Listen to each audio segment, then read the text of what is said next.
Chapter 501, The One Who Waits Behind. The jade pendant flew at great speed, carrying immense power. Ordinary people wouldn't be able to catch it. Su Zimo frowned slightly and caught the pendant between two fingers. A surge of energy rippled out from the pendant. Seeing Su Zimo motionless and catching the blow so effortlessly, a flicker of surprise passed through Luo Changfeng's eyes. "This isn't my pendant." Su Zimo shook his head slightly. "Then I must have remembered wrong," Luo Changfeng said with a light laugh. "Here, take it back," Su Zimo said and tossed the pendant back. Watching Su Zimo and Shenyuan Shentian walk away, Luo Qingxue asked, "Brother Changfeng, did you see anything?" "Unfathomable," Luo Changfeng replied, slowly extending his right hand. The pendant had pierced straight through his palm and was embedded in the flesh. His entire hand was dripping with blood. "Brother Changfeng, you?" Luo Qingxue's face changed drastically, clearly shocked. "It's fine." Luo Changfeng shook his head. He pulled the pendant out, and the wound on his hand began to heal at a speed visible to the naked eye. The holy son of the true martial sacred ground truly is extraordinary. Su Zimo and Shenyuan Shentian left the city lord's mansion. Following Shenyuan Shentian, the two arrived in the western part of the city. Although the city had been sealed off the day before, it was still bustling and lively inside. As they walked along the western streets, Shenyuan Shentian led Su Zimo to a small sesame flatbread stall. The vendor was a short, middle-aged man wearing a black robe. His hands were wrinkled and scarred. "Would the gentleman like to buy some flatbreads?" the man asked with a smile. "Two, please," Shenyuan Shentian replied. Taking the warm flatbreads and wrapping them up, Shenyuan Shentian ate as he asked, "Brother Su, did you notice anything?" Su Zimo glanced at the vendor from a distance and said, "You suspect him?" "Not suspect, I'm sure," Shenyuan Shentian said. "I've had people watching him for a while, ever since he entered the city. He sells flatbreads as a cover. By day he roams the city with his cart, actually scouting targets. At night, he abducts the targeted children." "Then why haven't you acted?" Su Zimo asked. "I didn't have absolute certainty. If we startled him, it could have gone wrong," Shenyuan Shentian replied. "I was waiting for reinforcements from the sect. But who would have thought it'd be that guy? And now that I've run into you, Brother Su, I've got a new plan." "What's your plan?" Su Zimo asked. "Tonight, we'll be the ones waiting behind," Shenyuan Shentian said with a grin. At the city lord's mansion, a few guards rushed to Luo Changfeng in a panic. "Lord Luo, we have news. Some of the missing children have been found." "Where?" Luo Changfeng's gaze sharpened. Late autumn nights weren't charming. Instead, they were cold and bleak. At night, most street vendors had gone home, and the once busy streets were now nearly empty. The flatbread vendor pushed his cart through the city. He eventually stopped at a small courtyard in the east of the city.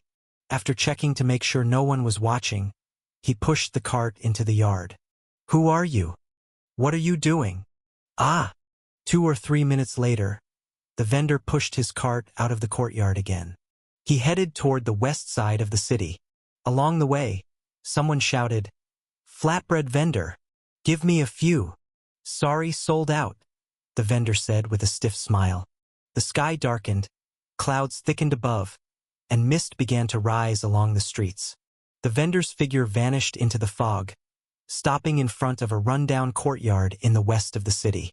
He entered the yard, closed the door, and pushed the cart into the inner room. He reached up and tore off a bloody human skin mask from his face. He tossed the mask aside and took a deep breath. His bones creaked as he grew taller, eventually reaching a normal human height. Satisfied, he looked at the cart and pulled off the cloth cover. Inside were 2 unconscious children, a boy and a girl. As he reached to take the children out, his expression suddenly shifted, and he turned his head sharply toward the back of the room. "Who's there?" "Gong Sun Hong, we meet again." Luo Changfeng walked out slowly. "Oh, it's you. You people from the Divine Sun's sacred ground really don't give up?" Gong Sun Hong sneered. "Save your breath. Hand over the item and we might let you live, Luo Changfeng said calmly. What if I give it to another imperial lineage instead? Think they'd protect me. You people from the Divine Sun Sacred Ground have a big appetite. Then there's nothing more to say, Luo Changfeng said.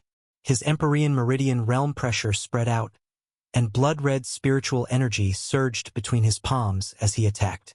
Dark spiritual energy surged around Gong Sun Hong as he let out a shout. A shockwave burst out from him, cracking the floor beneath. As they fought, Luo Changfeng attacked relentlessly, ignoring defense and trading blows recklessly. After a few exchanges, Gong Sun Hong couldn't keep up and was sent flying, coughing up blood midair. You undying race types really are tough, Gong Sun Hong said with a bitter smile. Hand it over, and I'll let you die whole, Luo Changfeng said coldly. Watching Luo Changfeng close and step by step, Su Zimo said to Shenyuan Xintian from a distant rooftop, Looks like you won't get to play the lurking predator after all. Brother Su, don't underestimate the Southern Sky 4 demons. Do you know why Gong Sun Hong is called the Formation Demon? Shenyuan Xintian said with a grin. Inside the room, Luo Changfeng struck at Gong Sun Hong. With a loud bang, Gong Sun Hong's body turned into wisps of smoke and vanished. Suddenly, a transparent barrier appeared around the room. Spirit force surged through the floor, and a deep void gate opened at one corner. Gong Sun Hong appeared beside the gate, chuckling. I set up an array around this whole yard. Did you really think you could sneak in without me knowing? You think the whole world's full of idiots? Chapter 502, one of the 5 spirit orbs. To deal with you, do I really need to play tricks? Luo Changfeng said calmly. Gong Sun Hong snorted, his expression turning a bit sour. He hadn't expected Luo Changfeng to look down on him like this. A powerful aura of the Empyrean Meridian realm spread from him, and ripples began to stir around the spatial gate next to him. Suddenly, a beastly roar echoed from within the gate. With a loud rumble, a giant purple claw tore open the spatial gate, and a massive figure slowly emerged. It was a monster entirely purple in color, roughly the size of a normal human. The monster had long hair tied with a purple headband and wore a dark yellow ring around its neck. Its ears were hidden beneath the long hair, but its dark blue earrings stood out. Its eyes were narrow and sinister. It had no head, and like a mermaid, it had a fishtail-like lower body supporting it. The moment it appeared, a strong stench filled the courtyard. Your elders ambushed us last time, and I didn't have time to set up my formation, Gong Sun Hong said flatly. But now my ultimate ghost demon formation is triggered. As just an Empyrean Meridian realm cultivator, what can you possibly do? As his words fell, the ghost demon opened its gaping mouth, shrouded in pale purple aura, and lunged at Luo Changfeng. Now this is going to be good, Shenyuan Xintian said gleefully from a rooftop nearby. You knew about this formation? Su Zimo asked. My people saw him setting it up, but we didn't know what kind it was, Shenyuan Xintian chuckled. Judging by the look of it now, it's pretty strong. You're not going to step in? Su Zimo asked. If he dies by this monster's hands, even better. Shenyuan Xintian narrowed his eyes. In the courtyard, as the ghost demon charged at him, Luo Changfeng's eyes narrowed. A surge of blood-red spirit force enveloped him as he struck with a palm. Boom! Both he and the ghost demon were sent flying. Being of the undying race, Luo Changfeng's defense and regeneration were incredibly strong. He wasn't afraid of trading injuries. As he fought the ghost demon, their bodies clashed violently. The demon roared and kept trying to swallow him whole. Luo Changfeng stayed calm, looking for an opening, but the more they fought, the stronger the demon became. If this kept up, it would never end. He glanced at Gong Sun Hong, who stood by the spatial gate, watching him with interest. Inside the gate was a purple vortex spinning rapidly, absorbing endless spirit force from the surroundings. It's a formation, Luo Changfeng realized instantly. The ghost demon wasn't a summoned entity but a construct of the formation. As long as the formation existed, it couldn't be killed. He had assumed it was a summoning formation. Clearly, he was wrong. If it's a formation, Then it must have a core, he murmured. He looked toward the spatial gate beside Gong Sun Hong, his aura flaring. He stepped into the void and reappeared in front of the gate. Before the demon could stop him, he punched the spatial gate. Pop! As Luo Chongfeng's fist struck, the gate distorted and vanished, leaving behind only collapsed space. Seeing Luo Chongfeng's surprise, Gong Sun Hong laughed. You really thought I'd put the core right in front of you? As he spoke, Gong Sun Hong's figure twisted and disappeared. The courtyard went quiet, sealed within the formation barrier. Only the ghost demon remained, roaring furiously. Annoying, Luo Chongfeng muttered. The ghost demon roared again and lunged. Luo Chongfeng lifted his head slowly, a cold glint flashing in his eyes. Blood mist surged from him, quickly enveloping the entire courtyard. The denser the blood mist became, the more terrifying he looked. His skin turned completely blood red, and a strange symbol appeared on his forehead. The mark glowed faintly red as his body crackled with a strange sound. Even his eyebrows, eyes, and teeth turned crimson. At this moment, Luo Chongfeng looked utterly monstrous, more fearsome than the ghost demon. When he opened his eyes and looked at the ghost demon, it actually hesitated for a second. So that's the undying battle physique, Su Zimo said with a smile. Shenyuan Shentian nodded silently. It was that same power that crushed him and took his place as the Holy Sun. Looks like your plan failed, Su Zimo said, shaking his head. Gong Sun Hong is in real trouble now. Worthless, Shenyuan Shentian snorted coldly. In the courtyard, Luo Chongfeng's scarlet eyes locked onto the ghost demon. In a flash, he appeared in front of it. Before it could react, he grabbed its throat and flung it. The ghost demon slammed into a corner of the building with a loud boom. Half the wall collapsed, followed by half the house crumbling down. Amidst the rubble, the demon stood back up with a distinct 5-finger mark on its neck, one it couldn't heal. Luo Chongfeng ignored it. He scanned the courtyard. In a blur, he appeared in one corner, tore through the void, and grabbed Gong Sun Hong by the neck, dragging him out of hiding. As soon as Gong Sun Hong was caught, the blood mist around Luo Chongfeng faded. He exited the undying battle physique state and returned to normal. You know, when you're strong enough, you don't need tricks, he said calmly. Spare me and I'll tell you where the soft water pearl is hidden, Gong Sun Hong said weakly. Luo Chongfeng stared at him in silence. One of the 5 spirit orbs, the soft water pearl. Don't you want it? Gong Sun Hong pleaded. If I die, no one will ever know where it is. Speak, Luo Chongfeng said quietly. Chapter 503 Seizing. Gong Sun Hong took a deep breath and said, You must promise me. If I tell you the information, you have to let me go. Fine. You should understand. My only goal is the soft water pearl. Otherwise, our divine son's sacred ground wouldn't have gone to such lengths to kill you 4 demons of the southern heavens, said Luo Chongfeng calmly.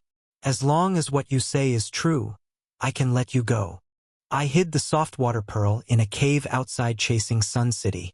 I can take you there, Gong Sun Hong said after thinking for a moment. One of the 5 spirit orbs and you just hid it out there like that? Aren't you afraid someone might take it? Luo Chongfeng asked in confusion. Each of the 5 spirit orbs needs a companion artifact, Gong Sun Hong replied. Without the companion artifact, not even a grand emperor can take the pearl. What is the companion artifact of the soft water pearl? Luo Chongfeng asked. The Sacred Grounds intel only mentioned that the soft water pearl, one of the 5 spirit orbs, had appeared. As for knowledge about the pearls themselves, they actually knew nothing. It was a complete blank, which is why he wanted to get the full picture. Without hesitation, Gong Sun Hong took out an object shaped like a ladle from his storage ring. Or rather, it was a ladle.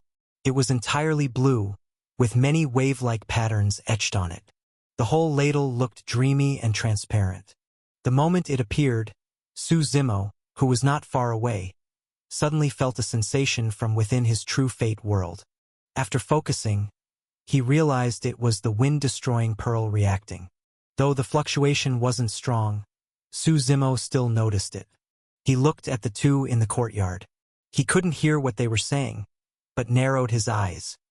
When Xinyuan Shintian saw this, he didn't seem to be in a good mood either, so he returned to the city lord's mansion with Su Zimo. "What are your plans now, Brother Su?" he asked. "Are you going back to your sacred ground?" "Before I go back, I plan to take care of something," Su Zimo said with a smile. "Then I won't try to make you stay. You're always welcome in chasing Sun City," Xinyuan Shintian replied with a smile.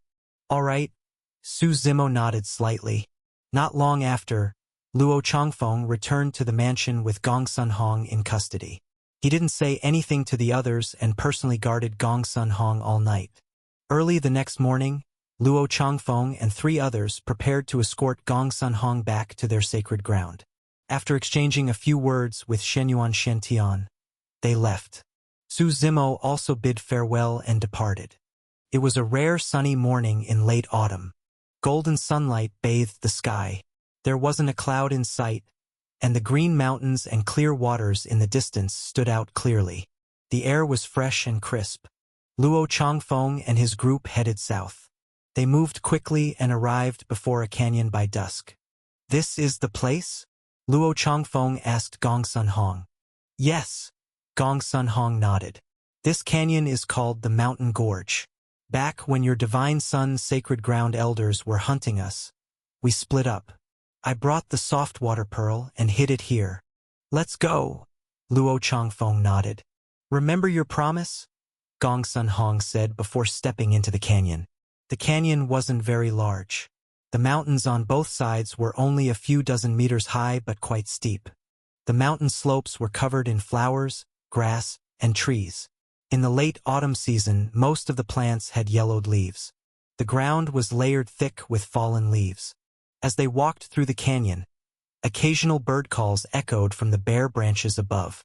Eventually, the group stopped in front of a large tree. The tree looked very thick, requiring several people to encircle it. Gong Sun Hong stepped forward, plunged his hands into the tree trunk, and pulled hard. The tree was uprooted completely. As the tree came out, the group discovered a hole underneath. It was pitch black inside, and no one knew how far it went. Once the group entered the cave, Su Zimo finally arrived and stood outside. He didn't go in. Instead, he waited quietly outside. Time passed, and the sun gradually set in the west. The dusk light cast its last glow on the horizon as a lone bird flew toward it. From the cave entrance, Luo Changfeng and the others slowly emerged. Faint sounds of angry shouting could still be heard inside. "Luo Changfeng, you lied to me. You said if I told you where the soft water pearl was, you'd let me go." "I said I'd let you go, but my junior brothers and sisters never agreed to that," Luo Changfeng said calmly. As they walked out of the cave, Gong Sun Hong's limbs had all been broken. His bones were shattered, and he was tied up. "You're too naive. Do you know what the soft water pearl is? If we let you go and you spread the news," Luo Changfeng said coldly, "do you think our sacred ground would leave a loose end like that?" Gong Sun Hong snorted and turned his head away without saying another word. As Luo Changfeng and the others were about to leave, he suddenly turned around and noticed a person leaning against the spot where the large tree had been uprooted. He was slightly shocked because he hadn't sensed any presence just now. For someone to sneak up on them so silently, his eyes narrowed. "Young Master Su, we meet again," he said after recognizing Su Zimo. His expression relaxed a little. At least it wasn't some old monster. He was well aware of the value of the soft water pearl. "Indeed. What are you doing here, Brother Luo?" Su Zimo asked with a smile. "Just a sacred ground mission." "I'm afraid I can't say more," Luo Changfeng replied. Gong Sun Hong tried to yell, but his mouth was smashed by a palm strike. "If there's nothing else, young Master Su, I'll take my leave. My sacred ground is waiting," Luo Changfeng said. "All right, let's stop pretending," Su Zimo replied. "To avoid unnecessary conflict, just hand over the item." "I don't understand what you mean, young Master Su." Luo Changfeng narrowed his eyes. "Soft water pearl," Su Zimo said calmly. Luo Changfeng's face changed slightly, but quickly returned to normal. He looked at Su Zimo and said, "They say you took first place in the 6 Holy Lands gathering and are the strongest on the surface in the western region. I guess I'll have to see for myself." "You're very confident," Su Zimo said with a slight smile. Luo Changfeng didn't hold back and immediately activated his undying battle physique. He turned to his companions and said, "You all fall back. If I can beat him, everything's fine. If not, I'll hold him off. Take the soft water pearl and return to the sacred ground for reinforcements. If you dare hurt my senior brother, our undying race will never let you go," shouted Luo Qinglu from the side. Chapter 504 Arrival of a Powerhouse. Hearing Luo Qingliu's words, Su Zimo smiled indifferently and said, "Then I'll wait for your undying race." Luo Qinglu snorted coldly and stepped aside with Luo Qingxue and the others. Luo Changfeng's aura of the Empyrean Meridian realm enveloped his whole body. His crimson eyes stared at Su Zimo. He slightly shifted his right foot back and stepped forward with his left. He charged straight at Su Zimo. Red spirit force surged around his fist, and the mark on his forehead glowed continuously. In just a blink, he appeared before Su Zimo. He punched hard at Su Zimo's body. With a loud boom, a shockwave spread out from the two of them in all directions. Luo Changfeng stared blankly at his fist. At that moment, he felt like he had struck an unbreakable piece of iron. Indigne battle physique. Su Zimo chuckled and said, "Had your fun yet? You?" Luo Changfeng's heart was racing. He wanted to say something, but the words were stuck in his throat. Su Zimo grabbed him by the neck and slowly lifted him up. "How?" he said with difficulty. "How can the difference be this big?" Su Zimo said with a smile. "I was planning to play with you a bit, but I'm not interested in child's play anymore." "Are you going to kill me?" Luo Changfeng asked. "Your true martial sacred ground is strong, but you wouldn't want to go to war with both the Divine Sun's sacred ground and my undying race, right? Are you threatening me?" Su Zimo narrowed his eyes. "No, I just want to know what will happen to me," Luo Changfeng said bitterly. He felt disheartened. As a genius of the undying race and a holy son of the Divine Sun's sacred ground, he had always been someone to be proud of. He had been determined to compete for the heaven's will. But this sudden defeat was hard to accept. Losing isn't terrifying. What is terrifying is not even being able to see the gap, like an unbridgeable chasm between them, leaving him confused about the future. The time limit for the heaven's will was drawing closer, and time to prepare was running out. For someone like Luo Changfeng, who had always been ahead of his peers, this kind of failure was a terrible feeling. "Hand over the soft water pearl," Su Zimo said calmly. "Let my junior brothers and sisters go, and I'll give it to you," Luo Changfeng replied. "You're not in a position to negotiate with me." Su Zimo shook his head. He directly broke into Luo Changfeng's storage ring and retrieved the soft water pearl. The pearl rested on its companion object, the ladle. It was about the same size as the wind-destroying pearl. It was deep blue all over and had a dreamy appearance. The moment Su Zimo saw the soft water pearl, he felt the wind-destroying pearl inside him tremble even more intensely. It was as if the two were mysteriously connected. Holding the soft water pearl in his hand, Su Zimo could faintly feel a vast ocean stirring and crashing with massive waves before him. There's an old saying, "From the 3,000 weak waters, take only one ladle." Soft water is the heaviest water. It's said that a single drop could destroy a mountain. Imagine the weight of an entire river or sea formed from soft water. For cultivators below the Paragon Meridian realm, even one drop is too heavy to lift, let alone an entire body of soft water. After Su Zimo stored the soft water pearl, he looked at Luo Changfeng and the others. Luo Qingxue stood tensely and protectively in front of Luo Changfeng, asking, "Since young Master Su has obtained the soft water pearl, can you let us go?" "I don't like trouble."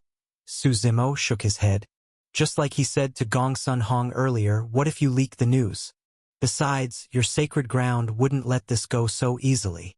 Upon hearing this, Gong Sun Hong suddenly burst out laughing, though his mouth was already bloody and mangled.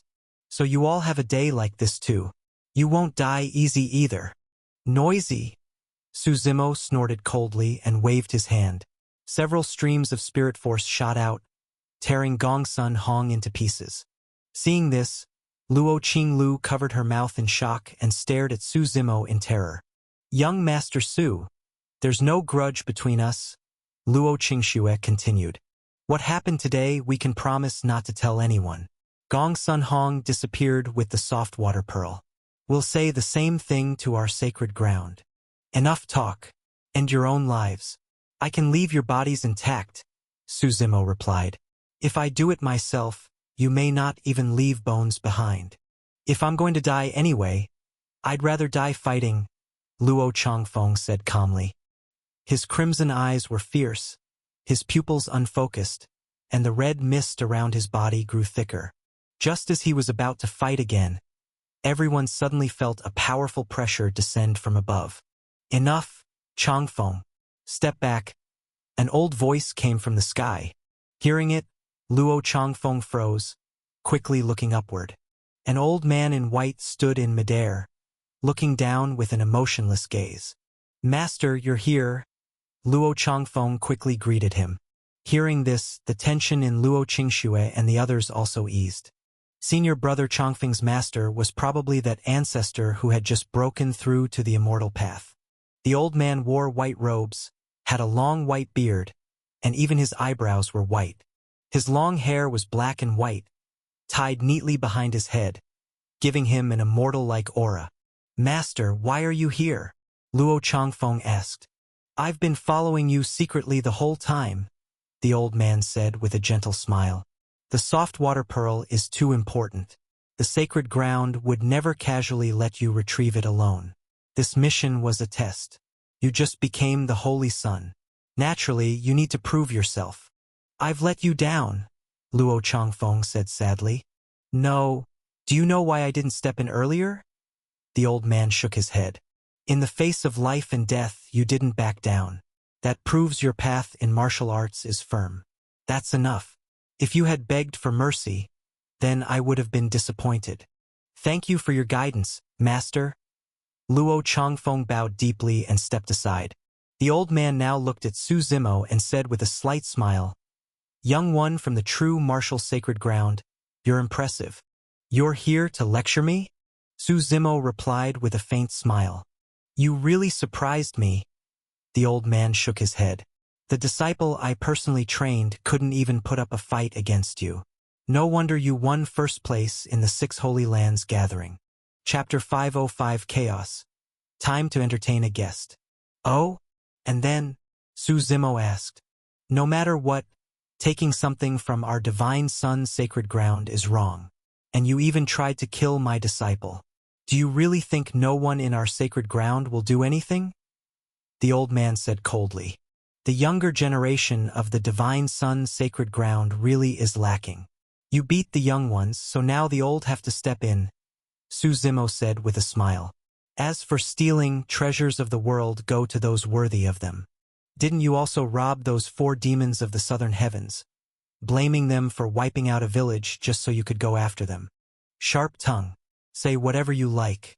But with me here today, you won't cause much of a stir, the old man said lightly.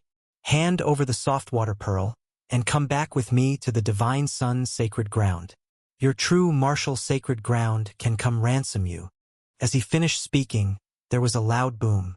The space behind him exploded, and powerful immortal pressure poured out from around him. His white robes fluttered without wind, and his eyes sparkled with shifting light, as if countless stars were rotating inside them. The space around him couldn't withstand the pressure and was cracking apart. He reached out with his right hand, which grew large enough to cover the sky, blocking out the sun. He reached for Su Zimo. Little dumpling, time to entertain a guest, Su Zimo said with a smile. He waved his right hand in front of him, opening a portal from which Chaos's enormous body slowly emerged.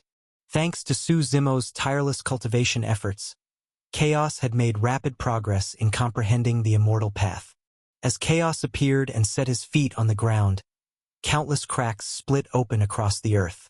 An even more powerful immortal pressure, mixed with the might of a beast, surged from Chaos's body.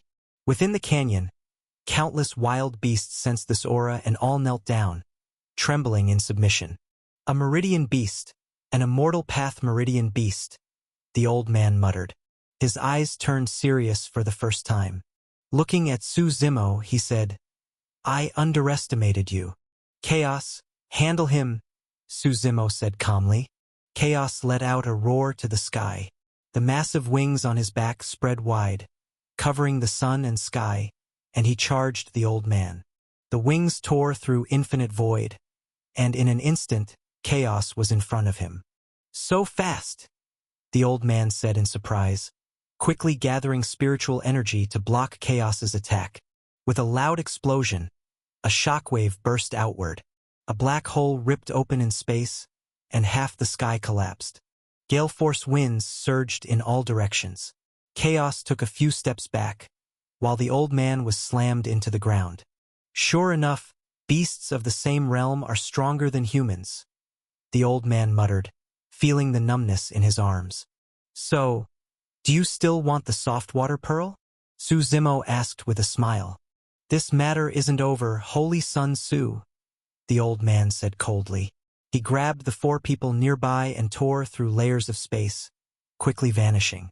Chaos was about to chase, but Su Zimo stopped him. You're close in power. If he's focused on escaping, you can't kill him. Su Zimo shook his head and said. Chaos nodded and said to Su Zimo, Boss, now that the God world is stable, I've seen many promising wild beasts. I want to go train them. When the time is right, they can be part of our myriad beasts race. Not yet, Su Zimo said. The God world just stabilized. Everyone's still growing. You can't force it. Wait until a proper food chain forms and the strong start to survive. Once the primal beast era shifts into a full cultivation era, that's when the myriad beasts race can emerge. Hearing this, Chaos nodded regretfully and returned to the God world. Because time flows differently between the God world and the primordial heartlands. People often say one day in the heavens is a year on earth. And the time ratio between the primordial heartlands and the God world is roughly 1:7. Ever since the world's rules were completed, Su Zimo noticed this. Time in the God world moves 7 times faster than on the primordial heartlands. That means 1 day in the primordial heartlands equals 7 days in the God world. Whether or not to kill Luo Changfeng was not Su Zimo's main goal. Now that he had the soft water pearl, he had 2 of the 5 spirit pearls in hand. As for the other 3, he had no leads, it would depend on fate. Taking advantage of this time, Su Zimo went to check his true fate world. After the initial chaos, all living beings in the God world were gradually adapting to survival. Those unable to adapt eventually went extinct. Beasts were still the dominant force in this world, and humans, who had started at the bottom of the food chain, used to be little more than prey. Now, they had begun to learn basic hunting, like setting traps and finding caves to sleep in. But fire was still a mystery. Like beasts, humans were still eating raw meat. They hadn't learned how to make fire or even developed language or communication. Su Zimo didn't interfere. This was a step that must be taken, a natural part of all development. After leaving the true fate world, Su Zimo found his direction and set out for the true martial sacred ground. Dusk had already fallen, and the sky was getting darker. A few stars twinkled in the sky, and a crescent moon hung half-hidden by clouds. Su Zimo summoned the dark sky tiger and leaned against its back, slowly heading toward the sacred ground. With Su Zimo's resources, the dark sky tiger had now grown into an imperial meridian-level beast. His huge body looked extremely powerful, but for Su Zimo it was just a mount. He rarely used it in battle. After walking north from the canyon for about half an hour, under the dim moonlight, the dark sky tiger came to a stop. Not far ahead stood a figure cloaked entirely in black robes. Long time no see. The robed figure turned and said to Su Zimo, You really dared to leave your forbidden grounds? Aren't you afraid of being discovered? Su Zimo stood up from the tiger's back and smiled. The man pulled back his hood, revealing a plain but shockingly handsome face. It was the God Emperor, the ruler of the Elden Lands, founder of the Divine Gate. I've been searching everywhere, but I still haven't found the blood race you told me about, the God Emperor said. Chapter 506 Tournament. The blood race has gone into hiding. Finding them won't be easy. Su Zimo shook his head slightly and said, in this era where the human race is flourishing and the beast race follows closely behind, other races can only live cautiously in the shadows. Like the blood race, they must be hiding somewhere in this world, maybe sealed away, or maybe the person next to you is from the blood race. You'd never know. I want to ask you for a favor, said the God Emperor. You want me to help you find the blood race? Su Zimo asked. Can you check in your sacred ground for me? The God Emperor nodded. Your sacred ground must have some records about the blood race. I can't expose my identity yet. You know this continent has too many sacred grounds that are hostile to me. If they learn of my whereabouts, I'm afraid they'd gather their entire sacred grounds and storm the Elden lands. Su Zimo chuckled. The God Emperor had been too arrogant in his youth, dreaming of ruling the entire primordial heartlands. In the end, he was struck down by 3 grand emperors who descended from the outer heavens. Even his heaven's will was shattered. Now, without first condensing the heaven's will through the myriad Tao Red Lotus, he could only hide away. I'll check when I return, but I can't guarantee there's any record of the blood race, Su Zimo said. Even in his past life, he never heard anything about the blood race. There are more than 3,000 races in this world, and many of them even he doesn't know. If it weren't for searching for the Red Lotus for the God Emperor, he might not even remember the blood race existed. Thanks, the God Emperor nodded slightly and said, if you find anything, you can come to the Divine Gate and look for me. You'd better get back soon. The Imperial lineage sacred grounds around the Elden lands are watching your Divine Gate very closely, Su Zimo said. The God Emperor looked into the distance, then waved his right hand, opening a portal in front of him. He stepped inside, and everything around fell silent again. Su Zimo could see that the God Emperor had changed. After going through great highs and lows, he seemed to have lost much of his edge. This could be good or bad, or maybe he was simply hiding his strength. But Su Zimo wasn't worried about betrayal. After all, the demon seal placed on the God Emperor by Paimon was under Su Zimo's control. Unless one day the God Emperor broke through the 10th Meridian Gate, he would never escape the seal's restraint. The stars that had been scattered across the sky were fading. A few dark clouds moved in and blocked the moonlight. The sky looked gloomy. Su Zimo lay on the back of the dark sky tiger and felt a few raindrops fall from the sky. The raindrops on his face were cool and refreshing. The massive form of the dark sky tiger gradually faded into the light rain. In the morning, the true martial sacred ground was shrouded in a mist like an immortal realm. Whether in the eastern continent's core or the western region, this sacred ground felt like a towering mountain pressing down on everyone else. The air was cool and fresh after the rain. Today was the sacred ground's annual outer court tournament. The new outer disciples who had joined recently had already cultivated for some time. This was the moment to test their progress. The sky had brightened, but there was no sun. Many inner and outer disciples had dressed neatly, swords at their sides, and gathered full of energy at the tournament stage. The event was overseen by the 6th and 7th Grand Elders of the Sacred Ground. Normally, Grand Elders wouldn't bother with an outer court tournament, but this time the tournament would be followed by the inner court and even core disciple battles. This kind of event was rare in the true martial sacred ground. As more and more disciples gathered around the platform, Elders Xiao Yuexian and Wan Zhan approached with several inner and outer elders. Xiao Yuexian wore a light purple long dress, her expression calm, with light makeup. A subtle Empyrean Meridian realm aura surrounded her. She had just recently come out of confinement. The sacred ground had originally planned to strip her of her position as 6th Core Elder, but thanks to the orders of Soaring Goose Ancestor, one of the Grand Empress Hongtian's war generals, the sacred ground reluctantly agreed to let her stay. After her release, she made inquiries and confirmed that Bailey Xiao had not died and had reconciled with the sacred ground, even regaining her original soaring immortal body. Only then did she feel relief. Elder Xiao, have you taken a liking to any of these new disciples? Elder Wanjin asked with a smile. You haven't taken on a disciple since Bailey Xiao left. You're too kind, Elder Wan. It all depends on fate. I won't force it, Xiao Yuexin replied with a slight smile. Below, the disciples were battling enthusiastically. But to these high-ranking elders, no matter how hard the disciples tried, the fights were like child's play, rarely surprising. They had seen far too many true prodigies. After the inner and outer disciple matches ended, the real highlight began, the core disciple battles. As the future leaders of the younger generation, the core disciple matches were what everyone looked forward to most. There were two types of core disciples in the sacred ground. One type was regular core disciples. Once they reached the Paragon Meridian realm, they automatically became core disciples, strong enough to venture out on their own. The other type were personal disciples chosen by a grand elder. Though technically the same rank, personal disciples often received more resources and guidance, and thus were generally stronger. Those who had entered the inner court with Su Zimo had now grown and become core disciples. Whether it was Ji Baiyu or Gao Xiong, both were starting to make names for themselves in the sacred ground.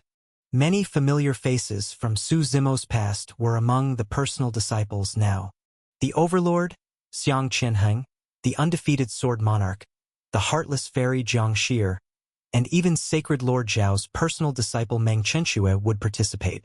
As more personal disciples gathered, the inner and outer disciples in the crowd began discussing excitedly.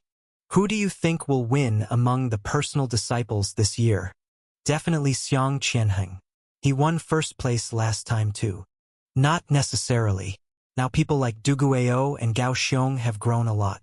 It's hard to say who will win. I'm betting on undefeated Sword Monarch. As a sword cultivator myself, I can sense how terrifying his sword path is. The platform was surrounded by more and more disciples. Amid the noise and excitement, outside the true martial sacred ground, the massive form of the Dark Sky Tiger slowly came to a stop at the sacred ground entrance. Chapter 507, Am I Worthy of Being Number 1?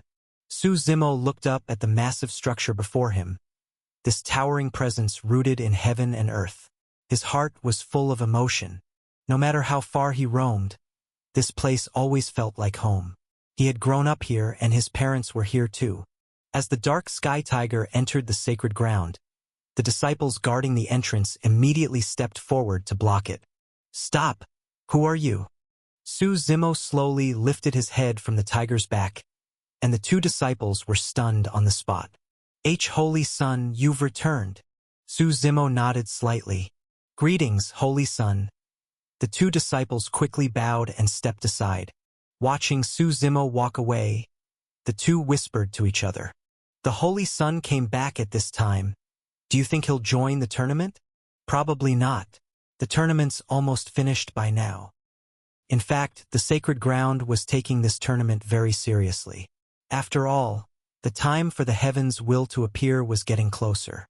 Although only the 6th and 7th elders were publicly overseeing the event, up on Heaven Genesis Mountain, where Sacred Lord Xiao lived, the grand elders, including Su Qingshan, were watching from above. Before them was a massive mirror, clearly projecting the events of the tournament. As they watched, several elders offered their commentary. This Gao Xiong has the blood of the ancient tyrant bear, a fine seedling, limitless potential. But his bloodline is only half awakened. He'll probably lose this round. This Ji Baiyu is no ordinary girl. I heard she's a descendant of Grand Emperor Feiyu. She's inherited many of his techniques. Her future looks promising. The disciple the Sacred Lord brought back isn't simple either. Top-tier talent and temperament, stronger than many of our own disciples. And this Du Guiyou, he hasn't lost once in recent years. He's already being called the strongest in the Sacred Ground's younger generation. It's a pity though, I've tried to take him as my disciple several times, but he always refused. They say his master is a hidden expert. I'd love to meet him one day, the 4th elder said with a sigh. Hearing this, Sacred Lord Xiao glanced at Su Qingshan and smiled. Shouldn't the title of strongest disciple belong to nephew Zimo? That's true, the 4th elder replied. But nephew Zimo hasn't been in the sacred ground these past few years. The new disciples haven't even seen him. Seeing is believing. Without the Holy Son title, most of them might not even remember him. Su Qingshan remained calm and said lightly, "My son doesn't need to prove himself to others. Vice Lord, you have great confidence," the fifth elder said with a smile. "My son has the bearing of a future Grand Emperor." Su Qingshan replied simply, saying no more. Everyone could clearly feel how confident Su Qingshan was in his son, and how little he cared about others' opinions. Su Zimo strolled through the sacred ground. He had planned to head straight to Green Mountain to see his parents. But the loud cheers coming from afar caught his attention. It wasn't often that the true martial sacred ground was this lively. He walked toward the noise. Ahead was a dense crowd. Nearly all of the younger disciples had gathered here. He could hear the chatter and excitement. Who would have thought? This year's results are really unexpected. All the personal disciples of the top elders got eliminated. Meng Qinxue is the Sacred Lord's personal disciple, so her making it this far makes sense. But this Du Guiyou, he doesn't even have a master, and he still made it to the final round. Looks like this is the Sacred Ground Tournament, Su Zimo guessed. He remembered Meng Qinxue. Last time he returned, she had even challenged him. As for Du Guiyou, he didn't have a deep impression. Back then, he had probably still been an inner disciple. "Young Master Su, what are you doing here?" A voice interrupted his thoughts. He turned and saw Ji Baiyu standing nearby, looking a bit surprised. "I just got back," Su Zimo said. Ji Baiyu looked pale, probably from injuries sustained in her match. As they chatted, other disciples noticed them. Ji Baiyu was very popular in the sacred ground, with many admirers. Seeing her with Su Zimo, some disciples seemed to recognize him. Someone shouted in surprise, "The Holy Son! The Holy Son has returned." "That's right. It's him. I saw him myself at the last Sacred Ground tournament." Some new disciples looked at Su Zimo and whispered among themselves, "So that's the Holy Son of our sacred ground? He doesn't look that different." On the stage, the fight between Du Guiyou and Meng Qinxue had reached its peak. Both were going all out. But Su Zimo's appearance caused a stir, at least in part of the crowd. Elder Wanjin frowned and asked, "What's all the noise about?" The disciples quickly lowered their heads. A few carefully said, "Elder, the Holy Son has returned."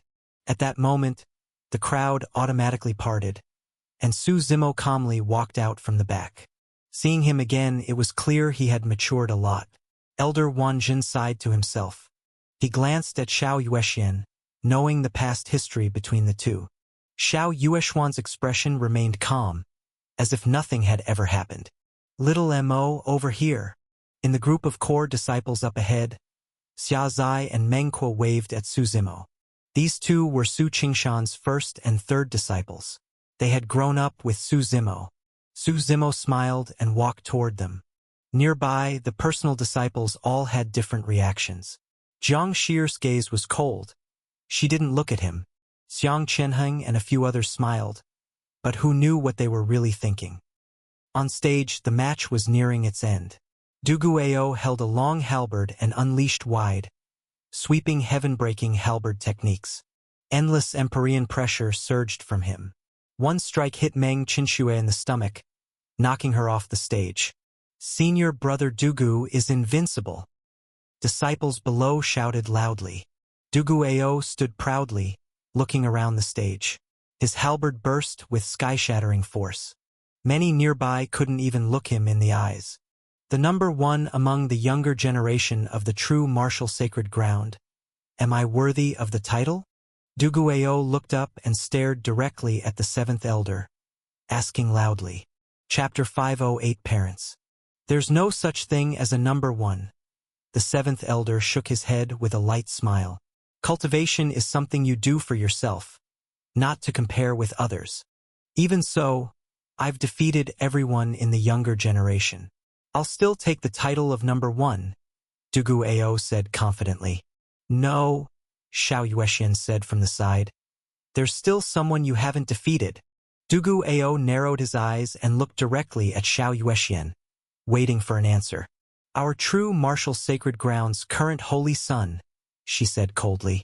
Upon hearing this, Su Zimo shook his head and laughed. The sixth elder really had it out for him. He hadn't intended to get involved, after all. He had finally returned to the sacred ground and wanted some rest. The holy son is right here. If you want to prove yourself, go ahead and challenge him, Xiao Yuexian said calmly. Dugu Ao turned around, his halberd bursting with immense power. He looked around at everyone, then locked eyes with Su Zimo and said loudly, Holy Son, will you give me the honor of a match? You really haven't felt the pain of reality yet. Su Zimo shook his head slightly. Looking at Dugu Ao, he asked, You really want to fight me? The Holy Son can always admit defeat, Dugu Ao replied calmly. Then come, Su Zimo said as he slowly walked onto the battle platform. The autumn wind blew, and the trees on either side stood withering and bare. A few dry leaves drifted slowly from above. Dugu Ao stood with fighting spirit surging around him and said, After this match, I plan to head to the middle continent. The east is too small. You're using me as your stepping stone, Su Zimo chuckled. They fear you because you're the Holy Son. I don't, Dugu Ao replied. Since I began cultivating, I've relied on myself. Even when Grand Elders wanted to take me as their disciple, I refused. There are countless talents across the continent, but there's a place for me, Dugu Ao. Come on, let me see how strong you really are, Su Zimo smiled. The tension between the two had built up, and the air was thick with pressure. Disciples below whispered to each other. Who do you think will win? Of course, senior brother Dugu. He's fought his way here right in front of us. But I heard the Holy Son is really strong too. I don't know about the Holy Son, but I've seen Dugu Ao with my own eyes. Dugu Ao's Empyrean Meridian Realm aura surged around him. At his age, that level of cultivation was extremely rare and monstrous. At that moment, his halberd trembled slightly, emitting a deep black glow. Heaven-splitting halberd, Dugu Ao roared, slashing his halberd through layers of space. He tore apart the air with unstoppable momentum. His halberd technique was masterful. He charged straight at Su Zimo. As the halberd came crashing down, seemingly unstoppable, everyone held their breath, eyes fixed on Su Zimo to see how he would react. Su Zimo shook his head, a little bored. He slowly raised his right hand. With just his index and middle fingers, he casually pinched the halberd midair. The motion was slow and unhurried, but that seemingly lazy gesture completely stopped the mighty halberd in place. It was like a raging wildfire suddenly doused by an endless sea. All the overwhelming force behind the halberd vanished in an instant. Dugu Ao stared in disbelief. It felt like his full power had fallen into a swamp, useless. He couldn't even pull the halberd free. You've still got a lot to learn, Su Zimo said, shaking his head. He flicked the halberd lightly with his fingers. Though it looked like a light touch, a massive wave of energy exploded outward. With a loud boom, the halberd burst into radiant light and shattered. Dugu Ao's body was sent flying. The battle platform cracked loudly. With Su Zimo at the center, it completely collapsed. Countless cracks spread like a spider web. Dugu Ao's body slammed into the chain barrier around the platform and then crashed to the ground. He was covered in blood, and fresh blood streamed from his head. His eyes were full of shock and disbelief as he looked at Su Zimo. He tried to stand, but the pain throughout his body wasn't just physical. Even inside, his organs felt like they were being torn apart. He couldn't move. Su Zimo walked step by step to Dugu Ao's side and squatted down slowly. He looked at Dugu Ao and said softly, This is your final lesson before leaving the sacred ground. There's always someone stronger. You really are talented. I've been to the northern continent and the middle continent. I've entered and left the 10 forbidden grounds many times, and I've seen countless prodigies along the way. You'd be among the top. But to me, in this era, I alone am enough. Hearing this, Dugu Ao stared at him for a long time. Finally, he said with difficulty, I admit defeat. Take him for treatment, Su Zimo said, standing up and speaking gently to the still stunned disciples nearby. Huh? Oh, yes. One of the disciples snapped out of it and quickly responded. Su Zimo looked up, gave the seventh elder a light smile, and then turned his gaze to Xiao Yuexian. He said calmly, "Thank you for believing in me, sixth elder. I enjoy a good fight. I wonder if the sixth elder would be willing to spar with me? Maybe you can teach me that there's always someone stronger. This is a disciple tournament. It's not appropriate for me to intervene," Xiao Yuexian replied calmly. "Coward," Su Zimo said, then walked off the stage. As he walked away, Xiao Yuexian stared at his back, lost in thought. She whispered, "So fast. You've really grown to this level." After Su Zimo left, the silence around the platform erupted into lively discussion again. "So, that's the holy son of our true martial sacred ground. Duguayou is a real prodigy, and yet he couldn't even last one move. The holy son is already on another level. They're just not in the same league." Hearing all this, Elder Wanzhen looked at Xiao Yuexian and asked, "So how should we rank this tournament? Does the ranking still matter?" Xiao Yuexian replied, "Whoever won, give them first." Elder Wanzhen gave a bitter smile. Even though Su Zimo didn't officially participate in the tournament and only had one fight, no matter who they gave first place to, Su Zimo had already stolen the spotlight. After thinking for a moment, he finally decided to give first place to Su Zimo. Chapter 509 Brothers. So as not to make things awkward for others, and since the disciples were convinced anyway, the result was acceptable. At this moment on Heaven Genesis Mountain, everyone watching Su Zimo's appearance and exit fell silent. No one knew what the others were thinking. It was like knocking over a jar of mixed feelings. "Everyone, excuse me for a bit. My son's back, and he'll probably come find me at Green Mountain," said Su Qingshan, standing up. "That rascal. Years without coming home, and the moment he returns he beats up a fellow disciple. I need to give him a good talk." Everyone looked at Su Qingshan. Though he said that, his proud expression and the barely hidden grin on his face told the real story. All anyone could think was, "What a hypocrite. You talk about discipline, but you're clearly proud as hell. Let the kids handle their own matters. We old folks shouldn't interfere," said Sacred Lord Xiao. Watching Su Qingshan leave, he turned to the silent core elders. "So, what do you all think? A fierce tiger returns to the forest. A true dragon dives into the sea. We old guys probably aren't his match anymore. What more is there to say?" the second elder said with a laugh. "Qingshan has a fine son," Sacred Lord Xiao sighed. Su Zimo left the battle platform and went straight to Green Mountain, where his father lived. That peaceful mountain hidden in mist hadn't changed. Every flower, every blade of grass, every tree and leaf, Su Zimo felt like everything else in the world had changed while he'd been away. Except this place, it was just as he remembered. A quiet stream flowed down from the mountaintop, and a small cypress wood hut sat beside it. When Su Zimo arrived, his mother, Wan Renyun, and father Su Qingshan were already waiting at the top of the mountain. His mother pulled him into a tight hug and burst into tears. Su Zimo's eyes turned red as well. "Everyone in the world might leave you, be tied to you by interest, but only your parents love you unconditionally, expecting nothing in return. You've grown up so much. As your father, I feel like I can't keep up anymore," Su Qingshan said with emotion. Su Zimo looked at his father. He had broken through to the God Meridian realm. "Watching your child grow up, isn't that a source of pride for a father?" Su Zimo smiled. "But I haven't helped you much along your path," Su Qingshan replied. It was true, Su Zimo had rarely stayed at the true martial sacred ground. Most of his journey had been outside. "You gave me life and raised me. That's already enough." Su Zimo shook his head. At that moment, Su Qingshan felt like his son had truly grown up, grown to the point where he no longer needed him. Like a hatchling becoming an eagle, now able to soar alone and even become someone others could rely on.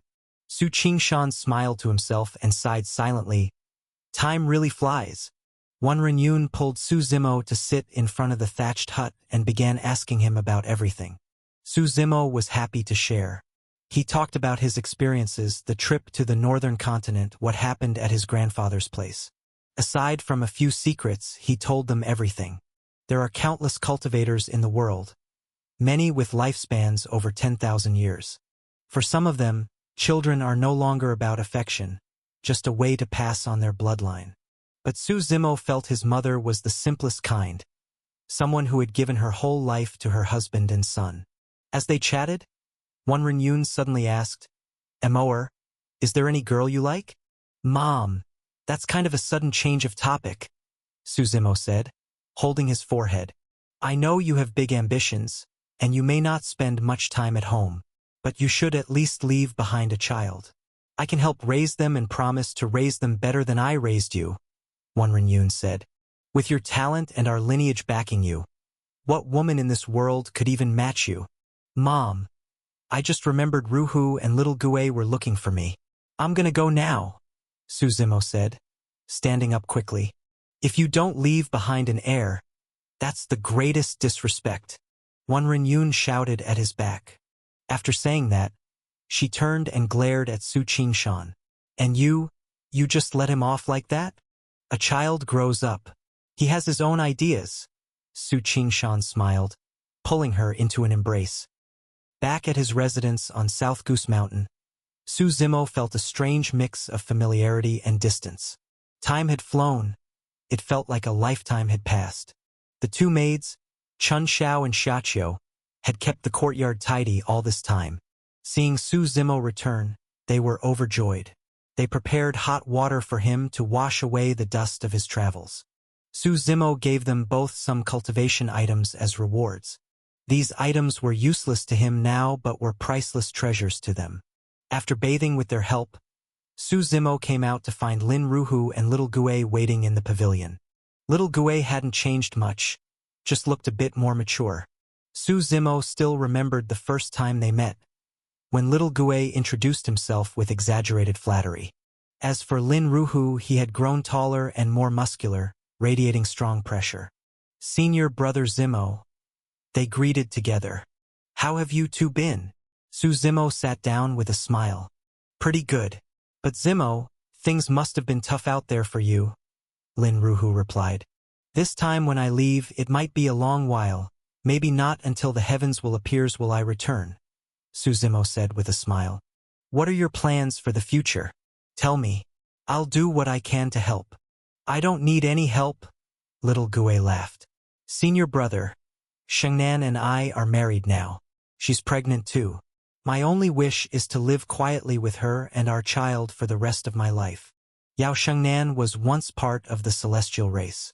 She gave Su Zimo the tree of life, and he had promised to destroy heaven-severing sacred ground for her. "How about you, Ruhu?" Su Zimo asked. "Senior brother, I used to want to follow in your footsteps, but I realized your pace is too fast. I can't keep up," Lin Ruhu said with a free, easy smile. "Now I've understood what my own path is. No one can carry you forever. I want to walk it alone. Maybe someday we'll meet again." Hearing this, Su Zimo suddenly thought of a saying.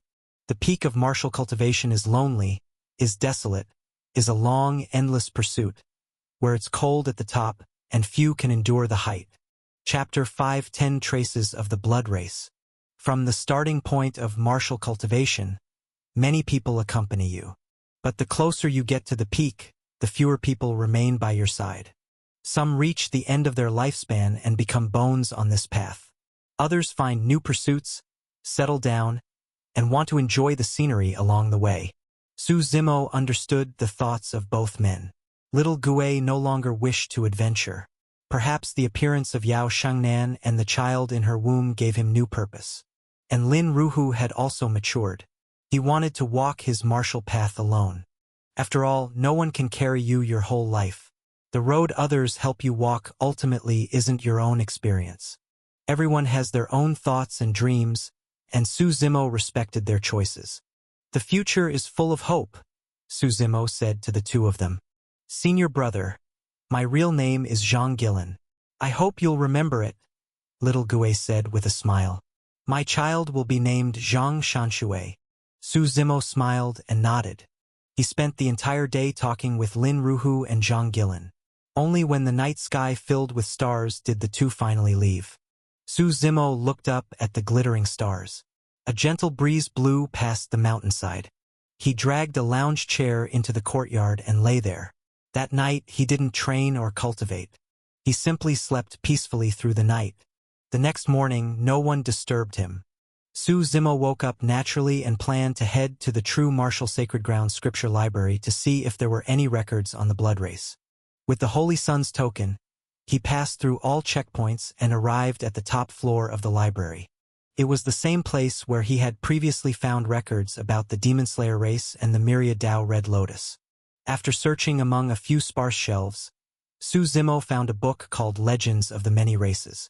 This book covered nearly all the ancient secrets of the clans throughout the world's history. The content was recorded on paper created using spatial power. There was simply too much information to be written by conventional means. If it were written normally, the books would pile up like mountains. Su Zimo flipped through it slowly. He spent the entire day in the scripture library reading. It felt as though the countless races described in the book leapt out of the pages and performed a grand story before his eyes.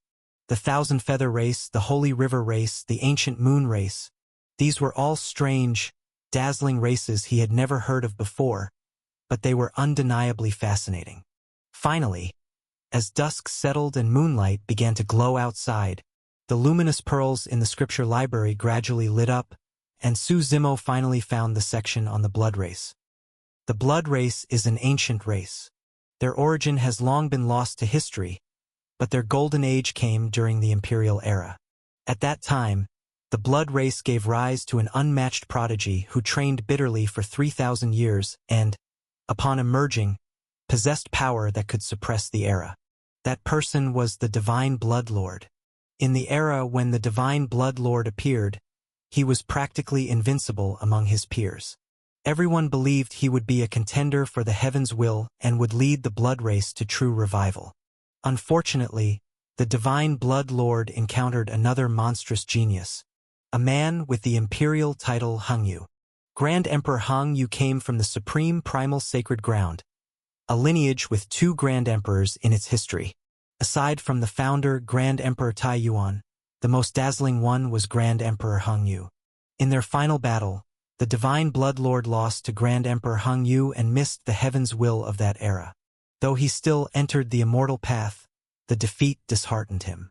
He no longer had the same passion for the martial path.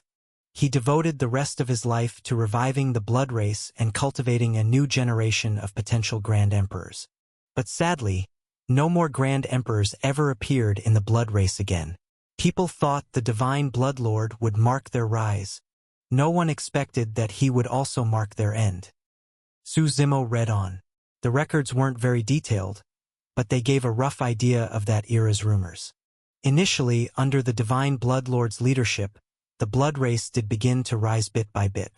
Though they couldn't match the human or beast races, they gradually gained a place among the 100 races. Unfortunately, at some point, the blood race provoked an imperial lineage. Sword God's Sacred Ground. In that era, the conflict between the blood race and Sword God's Sacred Ground had escalated to a boiling point. Their strength was similar, and neither could defeat the other. But what the blood race never expected was that the heaven's will in that era would fall to someone from Sword God's Sacred Ground. The blood race was devastated in a great war and was forced to seal itself away from the world. From that point on, Sword God's Sacred Ground rose to fame in Skiluan region, one of the 5 great regions of the Middle Continent, and developed rapidly. The blood race, on the other hand, vanished completely. To this day, the wheel of time has turned, everything has changed, but the blood race has never re-emerged. Su Zimo frowned as he read through the information. He kept flipping through. Based on unconfirmed intelligence, it was said that sightings of the blood race occurred most frequently near the Nether Blood Sea. Since the blood race feeds on blood to survive, they must continuously absorb fresh blood. The purer the blood, the more benefit they gain from it. So not only does the blood race require a large quantity of blood, but also extremely high quality. There have been many cases of corpses found near the Nether Blood Sea. People believe they died at the hands of the Blood Race. As a result, some suspect the sealed territory of the Blood Race is located there. But there's no solid evidence, only speculation. This information was collected from other sources by the true Martial Sacred Ground, so even the sect only treats it as a possibility, not confirmed fact. After all, no one had ever truly found the Blood Race's stronghold. Su Zimo figured whether it was true or not, he had to go see for himself. Maybe he'd run into them. He put the book away and left the scripture library.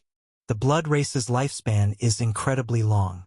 Even ordinary, non-cultivating individuals among them can maintain youthful appearances for centuries. Because of this trait, Su Zimo even suspected that their old ancestor, the Divine Blood Lord, might still be alive. Back when Grand Empress Hongtian split the Myriad Tao Lotus, the Red Lotus ended up with the Blood Race. Once they sealed themselves off, the Lotus disappeared too. By the time Su Zimo exited the scripture library, night had completely fallen. Chapter 511, 4 Lineages Invade True Martial Sacred Ground. Su Zimo planned to rest for a while in the true Martial Sacred Ground, spend more time with his parents, and then head to the Elden Lands to find the God Emperor. At this moment, in the Divine Sun's Sacred Ground, after the old man returned to the Sacred Ground with Luo Changfeng and the others, many Grand Elders in the main hall looked grim. Even the current Sacred Lord of the Divine Sun's Sacred Ground, Song Songlin, wore an expression of anger. The atmosphere in the hall was tense. The Grand Elder of the Divine Sun's Sacred Ground was the first to speak, saying, "Sacred Lord, this matter cannot be left as it is. The true Martial Sacred Ground may be the strongest, but our Divine Sun's Sacred Ground is also an imperial lineage. If we let this go, where will our dignity be in the future? Won't others think they can bully us?"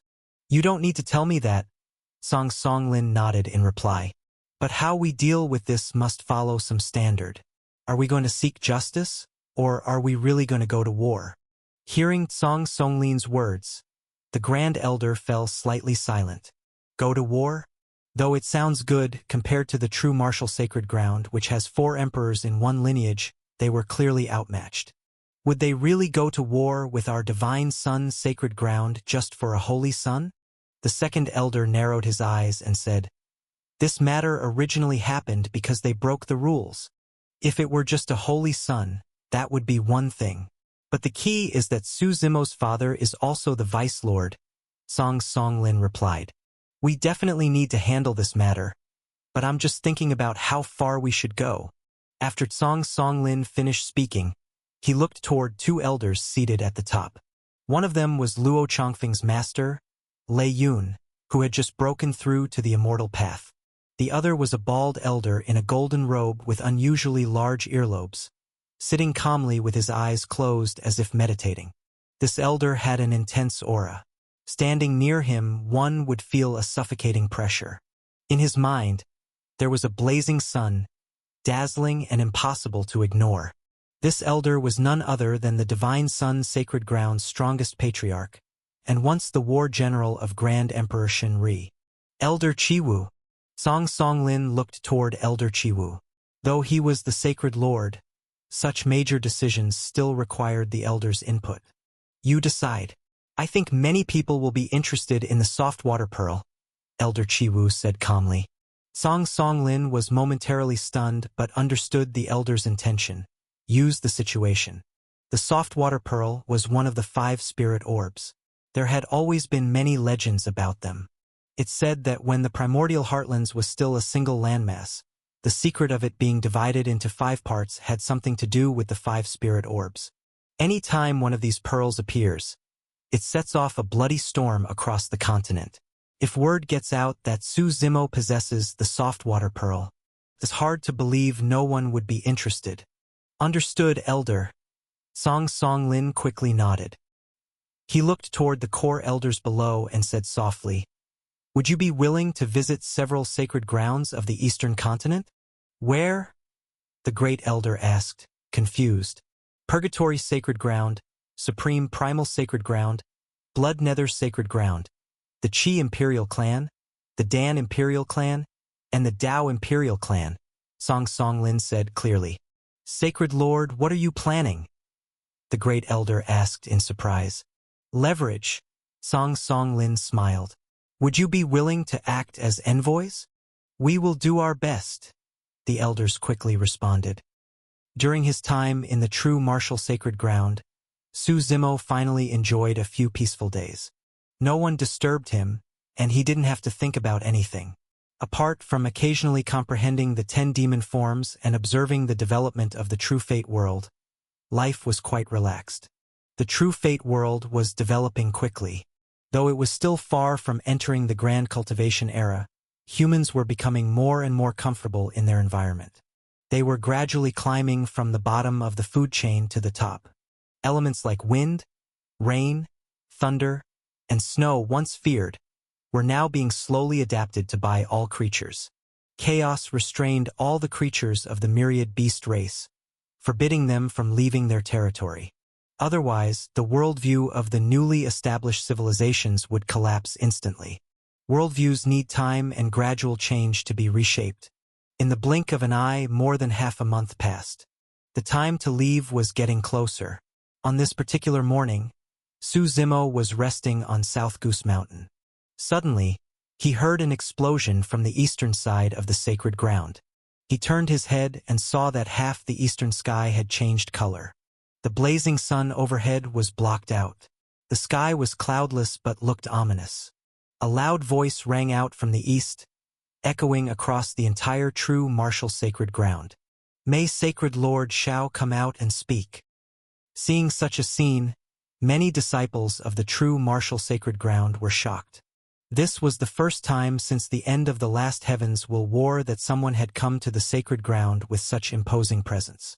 Many looked eastward, faintly able to make out numerous figures standing in the air. Then, within the true martial sacred ground, Sacred Lord Shao stepped into the air and walked out calmly. Sacred Lord Song, what brings you here? Sacred Lord Shao looked around and asked indifferently. Since you're all here, there's no need to hide. Come out. As his voice fell, the void rippled in many places. Space was torn open, and several powerful figures appeared in the sky. The disciples of the true martial sacred ground looked closely and saw that these people were actually the leaders of various imperial lineages from the eastern continent. Among them were the Blood Nether Sacred Ground, Purgatory Sacred Ground, the Dan Imperial Clan, and the Divine Sun's Sacred Ground, for sacred grounds. The Purgatory Sacred Ground in particular was a sacred ground with 2 emperors. What's the meaning of all this? Coming to our true martial sacred ground with such a show of force? Sacred Lord Shao narrowed his eyes and asked calmly, Are you planning to start a war? Sacred Lord Shao, don't misunderstand. We're only here to confirm something. Song Songlin smiled and shook his head. There were 4 imperial lineages here today. In fact, he had invited almost all the imperial lineages of the eastern continent. Unfortunately, the Qi Imperial Clan, Supreme Primal Sacred Ground, Bailey Imperial Clan, and Mo Imperial Clan had declined. But the ones that came today were enough. What is it? Sacred Lord Shao frowned and asked. I wonder if your sacred ground's holy son, Su Zimo, is present? Song Songlin asked. He's here. Why? What do you want? Sacred Lord Shao asked. That's good. Song Songlin snorted coldly. Then please summon the Holy Sun. I wish to confront him face to face. At that moment, Su Zimo was still on South Goose Mountain when a disciple came rushing into his courtyard in a panic. Chapter 512 Battle. Holy Sun, something's wrong. The disciple shouted in panic. What's the rush? Su Zimo sat up and smiled lightly. People from the Divine Sun's sacred ground have shown up, the disciple quickly said. The Sacred Lord asks you to come over. It's probably about the soft water pearl, Su Zimo murmured to himself. He stood up and looked toward the eastern horizon, his gaze deep. Then he followed the disciple to the eastern side of the sacred ground. At that moment under the sky, besides the leaders of the 4 imperial lineages, there were faint traces of others hiding in the void. This situation had already drawn the attention of other powers and forces across the eastern continent. At this moment, many eyes were fixed on the true martial sacred ground. This giant, which had remained silent for an entire era, was finally being challenged.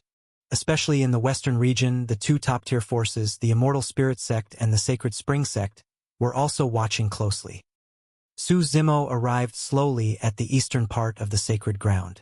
Seeing his arrival, Song Songlin shouted sharply, "Su Zimo, do you admit your guilt?" "Sacred Lord Song, what do you mean by that?" Su Zimo frowned slightly and asked in return, "You injured disciples of our divine son's sacred ground and stole our sacred treasure. Shouldn't there be an explanation?" Song Songlin asked loudly. "And what does that have to do with the rest of you?" Su Zimo glanced at the other three imperial lineages and asked calmly. The sacred lord of the Purgatory Sacred Ground, Yen Hong, chuckled and said, "Song Songlin and I are close friends. We came at his request to uphold justice." "Su Zimo, are you still denying it?" Song Songlin snorted coldly. "You wanted an explanation? Fine, here's one," Su Zimo said indifferently. "The truth is, I got the soft water pearl from the southern four demons. Your sacred ground found out and tried to rob me. I fought back and killed them." "Nonsense. The soft water pearl has always been our divine son's sacred ground's treasure. What southern four demons are you talking about?" Song Songlin shouted. "You see, you don't believe me no matter what I say, yet you still demand an explanation." Su Zimo shrugged helplessly. "Still talking tough at death's door." Song Songlin's aura flared up. Though he had only recently stepped into the God Meridian realm, he had fully opened his eighth vein gate. A massive force surged from him. At that moment, Su Qingshan also stepped out into the sky from within the sacred ground, gathering his own God Meridian pressure. His gaze was deep as he looked at Song Songlin and said flatly, "Touch my son, and see what happens. Sacred Lord Shao, are you really going to shield him?" Song Songlin turned to Shao and asked with a frown. "Sacred Lord Song, no need to rush. Why should your disciples' words be taken as truth while our holy son's words are called lies?" Sacred Lord Shao shook his head and said, "We can investigate slowly, but if you're trying to use force, go ahead and try. Our true martial sacred ground has stood since the imperial era. What haven't we faced? Back when our ancestors ruled the primordial heartlands, your sacred grounds probably didn't even exist yet. Though we descendants are weaker, we still won't let ourselves be humiliated. In that case, we fight," Song Songlin said coldly, his aura growing even stronger. The other three imperial lineage leaders also unleashed their divine pressure. The sky was torn apart as their combined auras gathered, collapsing a massive portion of the heavens behind them. Endless spirit force surged in all directions. Su Zimo slowly raised his head and asked Song Songlin, "You want to kill me? Hand over the soft water pearl, and I'll let bygones be bygones." Song Songlin replied flatly, "You're just a newly advanced ant in the God Meridian realm. Why act so arrogant?" Su Zimo shook his head slowly. In the next instant, an endless power of creation surged from him. His figure disappeared into the void. He moved incredibly fast. Ripples spread through space, and most people present couldn't even react in time. Su Zimo reappeared behind Song Songlin and struck with his palm. A thunderous explosion echoed all around. The force of the palm shattered the surrounding space. Power of creation filled half the sky. Su Zimo had already reached the peak of the God Meridian realm, far beyond the newly advanced Song Songlin. The gap between them was massive. As the palm descended, Song Songlin reacted immediately. So fast! He quickly turned and raised both palms to block. But with a loud boom, half the sky collapsed. Spatial turbulence roared around them. Song Songlin couldn't even block one move. His body was sent flying.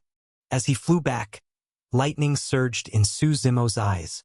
Arcs of purple electricity crackled out, and with another boom, two massive bolts of lightning struck down like the wrath of the thunder god, hitting Song Songlin squarely.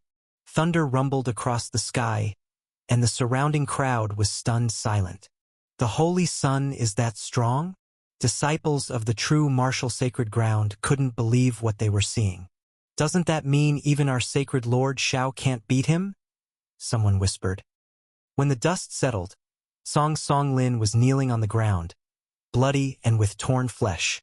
He was quickly healing his injuries, but his face was filled with embarrassment as he looked up at Su Zimo. Peak of the God Meridian Realm.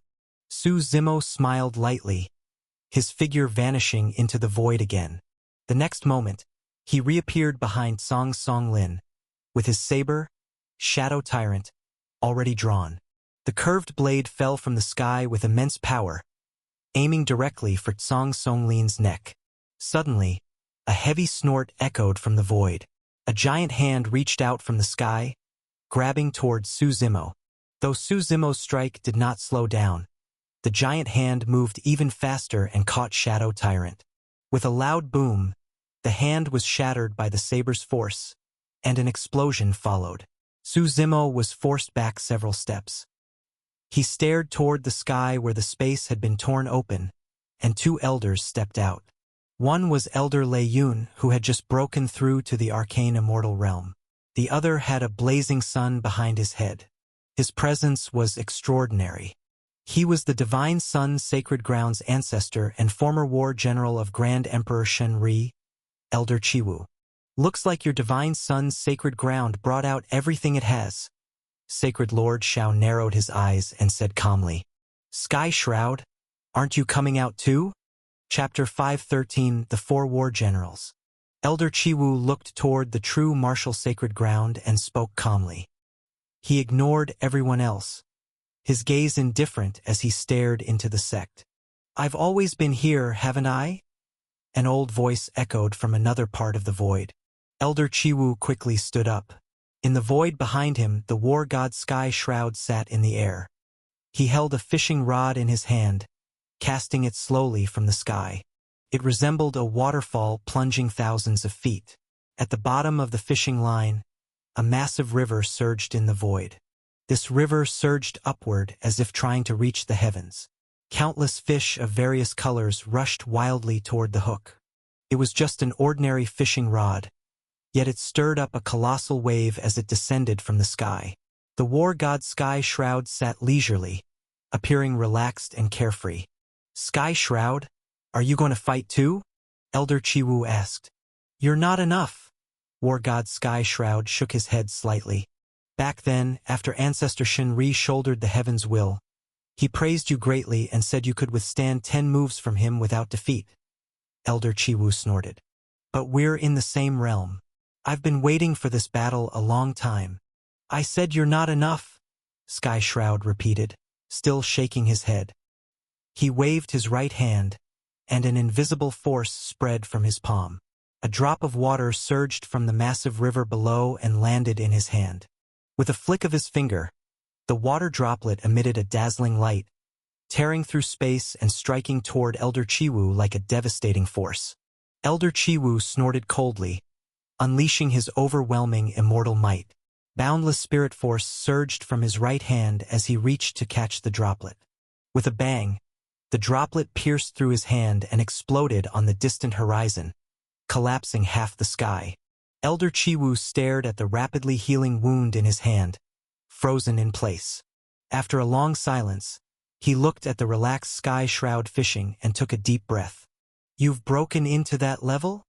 Back then, I helped that Jinwu brat open the Imperial Era. I guess I count as the first battle general of this new era.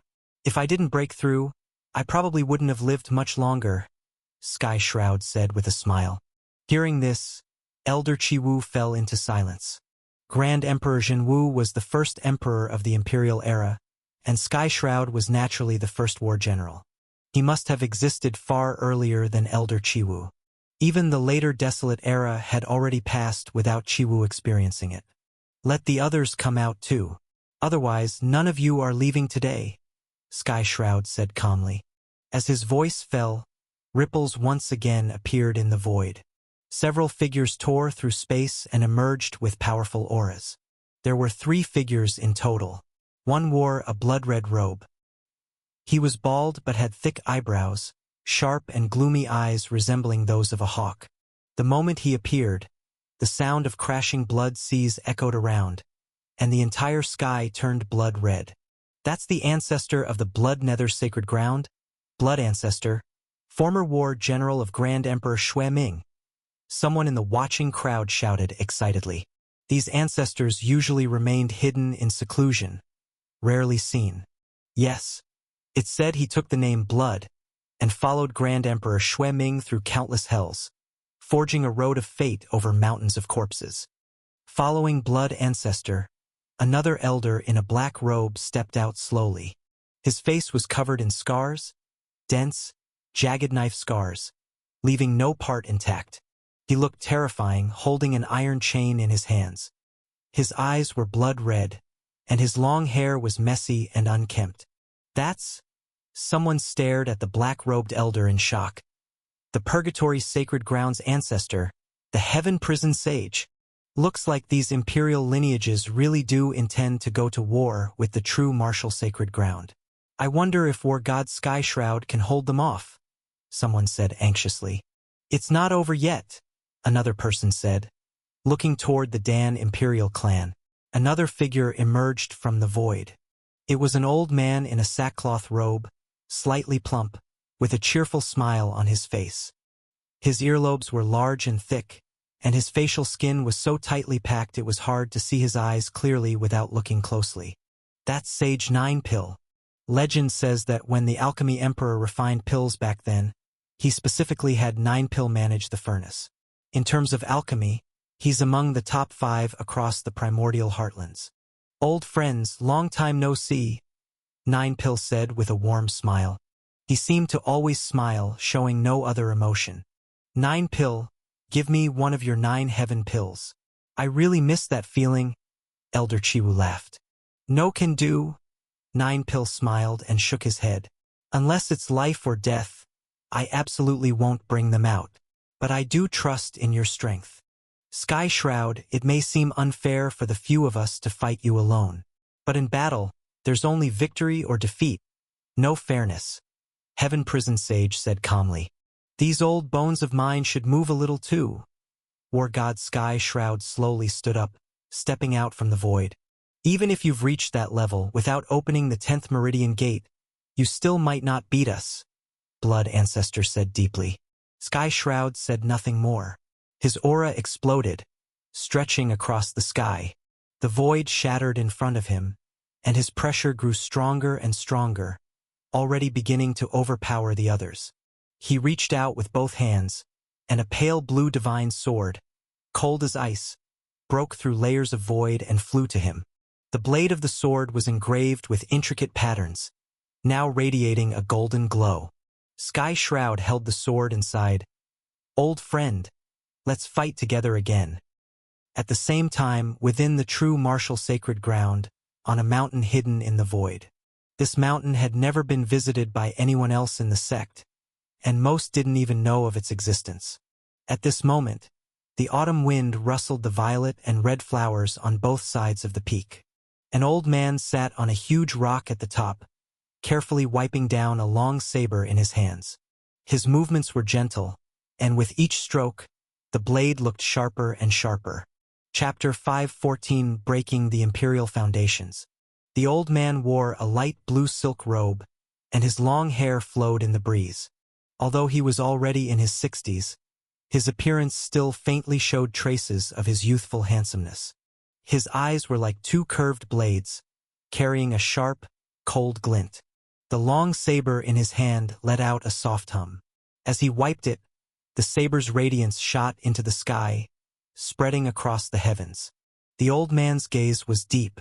He slowly stood up and walked north, step by step, through the air. On the eastern side of the true martial sacred ground, Su Zimo looked at Elder Lei Yun and smiled slightly, saying, "Fight me. I want to see how strong someone at the immortal path really is." "Young one, summon your Meridian Beast," Elder Lei Yun said in a low tone. "I don't need a Meridian Beast to fight you." Su Zimo shook his head slightly. The shadow tyrant in his hand emitted a blade light that seemed to split the entire sky. He activated the war god's 9 transformations, and a force that could destroy everything surged from his body. He charged at Elder Lei Yun. Arrogant brat. Elder Lei Yun frowned slightly, unleashing his immortal might as he engaged Su Zimo in battle. On the other side, the war god Sky Shroud was fighting against the 4 war generals alone. Whether it was Blood Ancestor, Heaven Prison Sage, Sage 9 Pill, or Elder Chiwu, they were all immortal path powerhouses. When Blood Ancestor struck, a sea of blood covered the sky, dyeing half of it red. The Heaven Prison Sage wielded a chain of unknown material. Once it bound someone, it was almost impossible to escape. Every swing of the chain left a deep mark in the sky. Sage 9 Pill wielded a staff wrapped with countless pills, each with different effects: Fire Pill, Ice Pill, Earth Dragon Pill, Phoenix Pill, and so on. Each pill created a different realm of power when used. As for Elder Chiwu, the blazing sun behind him glowed brightly like a real sun. With a screech, he transformed into a golden crow engulfed in flames and charged at the war god Sky Shroud. Sky Shroud waved his hand, and a vast, overwhelming immortal pressure burst from him. He held his icy blue divine sword, with boundless sword intent swirling around him. Even facing 4 opponents, he remained calm. The sword in his hand slashed down, filled with an immense aura. Despite fighting for war generals alone, he handled them with ease. Their battle shook heaven and earth. The sun and moon turned, and stars fell. The sky above had completely collapsed, thunderous booms echoing all around. There wasn't a single intact space left in the heavens. This battle was so powerful that ordinary people couldn't even approach. Su Zimo looked at Elder Lei Yun and realized he wasn't as strong as expected. With the war god's 9 transformations armor, the Shadow Tyrant's unmatched blade intent, and several seamless moves from the 19 forms of Dao Seeking, their fight was evenly matched. Elder Lei Yun frowned as he observed Su Zimo. Normally, there was an unbridgeable gap between the immortal path and the God Meridian realm, separated by the line between mortal and immortal. But in this battle, he hadn't gained any advantage. "You're kind of disappointing." Su Zimo shook his head. "Beat me first?" Elder Lei Yun snorted coldly as an overwhelming force crushed down. Su Zimo swung the Shadow Tyrant, and his blade aura grew stronger and sharper. 19th forms of Dao Seeking Dao, 14th form, Samsara Reversal, Su Zimo shouted. From the 13th form, Imperial Wrath, Samsara force began to gather on the blade. Countless black holes appeared around him, spinning with the aura of Samsara. As they spun, they distorted the sky and the void. Su Zimo swung the Shadow Tyrant, and the black holes attached themselves to the blade. As the blade fell, the entire sky collapsed. The countless black holes, filled with the power of reversed reincarnation, aimed to destroy Elder Lei Yun. Elder Lei Yun's expression changed. Behind him, a golden 9-headed bird soared into the sky. This was his true fate. The 9-headed bird was covered in flames, and its 9 heads shrieked together. As the blade struck, the bird let out a wail. One of its heads was cut off instantly. Su Zimo sheathed his blade and looked at the still materialized 9-headed bird. He grabbed one of the remaining heads with both hands and began tearing it off with force. Each head ripped off brought a scream of agony from Elder Lei Yun. Screams of excruciating pain. "I surrender! I surrender!" Elder Lei Yun shouted. But Su Zimo ignored him and continued to rip the heads from his true life beast. Sacred Lord Shao watched the scene silently from the side. At last, he turned to the sect and said, "Activate the Guardian Formation." As his voice fell, the spirit force in the world began to gather rapidly. A faint blue barrier appeared above the true martial sacred ground, covering the land for thousands of miles. With the final head ripped off the 9-headed bird, Elder Lei Yun screamed in agony and fell from the sky. His true fate was destroyed. That kind of pain wasn't just physical, it cut through to the soul. Recovering from this would take an extremely long time. True fate was one of the most difficult things to restore. Meanwhile, the battlefield of the war god Sky Shroud remained locked in intense combat, neither side able to defeat the other. Su Zimo looked at the war god Sky Shroud. If the other war generals were all at the peak of the first step of the immortal path, then Sky Shroud had likely already stepped into another level. Of course, to Su Zimo, that level was still far away. This kind of battle was still far too powerful for him. He could hold his own against a newly ascended immortal, but against peak arcane immortal realm powerhouses, he was still far behind. The old man from the true martial sacred ground continued walking north. His speed was extremely fast. His figure moved through the void, crossing great distances with each step. In just a few moments, he arrived at the Divine Sun sacred ground. With a long saber in hand, a terrifying aura burst forth. He slashed down toward the Divine Sun sacred ground. With a deafening boom, the lineage was split in half by a single strike. The blade's aura lingered in the sky. "Who is it?" Angry shouts came from within the Divine Sun's sacred ground. "Who dares to attack our Divine Sun's sacred ground?" Chapter 5:15 The Traveler. Several figures flew out from within the Divine Sun's sacred ground, each one radiating a powerful and oppressive aura. But the old man who had struck with the blade remained calm and expressionless the entire time. He looked toward the Divine Sun's sacred ground, his gaze deep and unwavering. "Who are you?" One of the elders of the Divine Sun's sacred ground asked seriously, his eyes full of caution. The aura around the old man was overwhelming, and the elder felt like he was sinking into a swamp, completely unable to break free. "I've long forgotten my name. It's been too many years," the old man said calmly, shaking his head. "Just call me Heavenblade." Heavenblade? Could it be? The elder thought for a moment, and his expression changed dramatically. "Senior, are you perhaps the war general of Grand Emperor Sandao? Looks like you know quite a bit," the old man replied with a faint smile. He once again swung his long saber. As the blade fell, a fierce light filled the sky. "Senior, please stop," the elder shouted loudly. But the old man didn't respond. The devastating blade aura stirred the winds within the Divine Sun's sacred ground. Many disciples hid away, too afraid to come out. "Today, I'm destroying your imperial foundation as a lesson," the old man said calmly. Everyone knew that before founding a lineage, a grand emperor would choose an ideal location and establish the imperial foundation. Any lineage with such a foundation would have abundant spirit force, a place of natural treasures where all things flourished. With it, a lineage could maintain its spirit force without fear of depletion. In short, the imperial foundation was the very root of a lineage's existence. When the old man's blade struck, the entire imperial foundation of the Divine Sun's sacred ground was destroyed. All the buildings collapsed. The spirit force dissipated. Celestial flowers and divine trees withered rapidly. An elder of the lineage collapsed to the ground, watching everything that had been passed down for generations crumble into ruin. He was left speechless, overwhelmed with grief. "Report this to the sacred lord and ancestor quickly," he shouted to the other elders. The Divine Sun's sacred ground was now in ruins. This was the greatest blow it had ever suffered since its founding. And it wasn't only happening here. The same scenes were unfolding in the other lineages. In the heart of the Eastern continent, the Blood Nether sacred ground was also in chaos. "Who dares to attack our Blood Nether sacred ground? Hurry! Activate the Guardian Formation. The formation is broken. Our imperial foundation has been destroyed."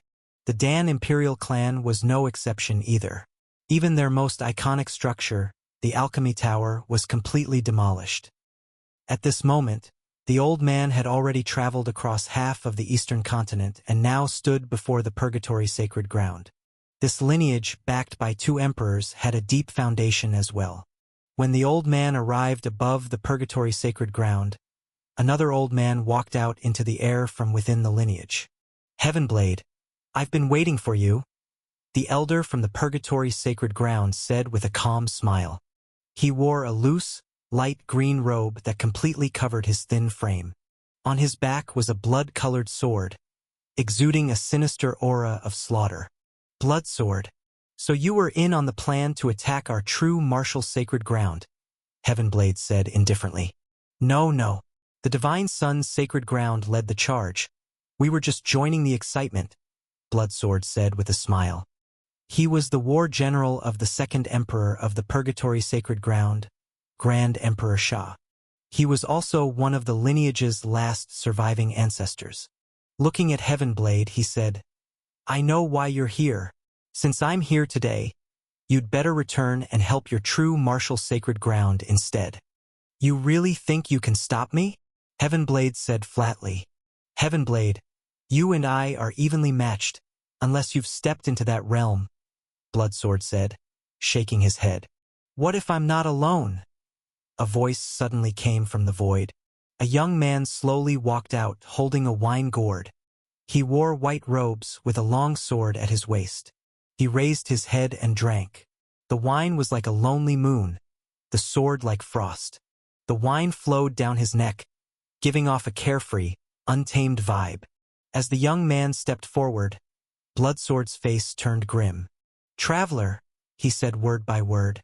Bloodsword, let me face you, the white-robed youth said with a light smile. Traveler, war general of the true martial sacred ground's third emperor, Grand Emperor Xinxing, was also one of the lineage's last remaining ancestors. You really want to fight to the death? Bloodsword said coldly. The fish might die, but the net might not break. The youth smiled and shook his head. He drew the long sword at his waist, and in an instant, appeared behind Bloodsword. Shadows of his figure filled the sky, the lone sword's aura overwhelming everything. Bloodsword had to go all out to defend. Meanwhile, Heavenblade saw this and slashed his saber toward the Purgatory Sacred Ground's main gate. The Guardian formation only resisted 2 strikes before it was destroyed. As the blade fell, the entire Imperial foundation of the Purgatory Sacred Ground was uprooted. Seeing this, Bloodsword's eyes bulged with rage as he roared, Heavenblade, you've gone too far. Bloodsword, do you really think that just because our true martial sacred ground hasn't produced a Grand Emperor in recent eras, you can provoke us? Heavenblade said calmly. If not for the formation of Heaven's will and our desire to avoid shaking the Eastern continent too much, today's reckoning wouldn't have ended this easily. Watching their Imperial foundation be destroyed, Bloodsword could only roar in fury as Heavenblade and Traveler turned and walked away. Above the true martial sacred ground, the battle had reached a boiling point. The sky had completely collapsed, but War God Skyshroud remained calm as he fought. Is the bridge of life and death really that powerful? He hasn't even opened the 10th Meridian Gate. How can he stop us? Elder Chiwu said in disbelief. This is just the bridge of life and death. If I had opened the 10th Meridian Gate, you would all be corpses by now, Skyshroud said calmly, his sword aura shaking the heavens. As they fought, the transmission tokens at their waists suddenly lit up. Seeing the messages, the expressions of the old ancestors shifted drastically. Skyshroud, we of the Purgatory Sacred Ground will remember this grudge, said the Heaven Prison Sage. Then, unwillingly, he disappeared into the void and left. Chapter 5:16 Farewell. Watching the people from the Purgatory Sacred Ground leave, the other Imperial lineages also looked grim. The Dan Imperial clan and Blood Nether Sacred Ground said a few words and left as well. On the Divine Sun's Sacred Ground side, Elder Chiwu looked at Su Zimo with a serious expression and said, You should understand what the 5 spirit orbs are.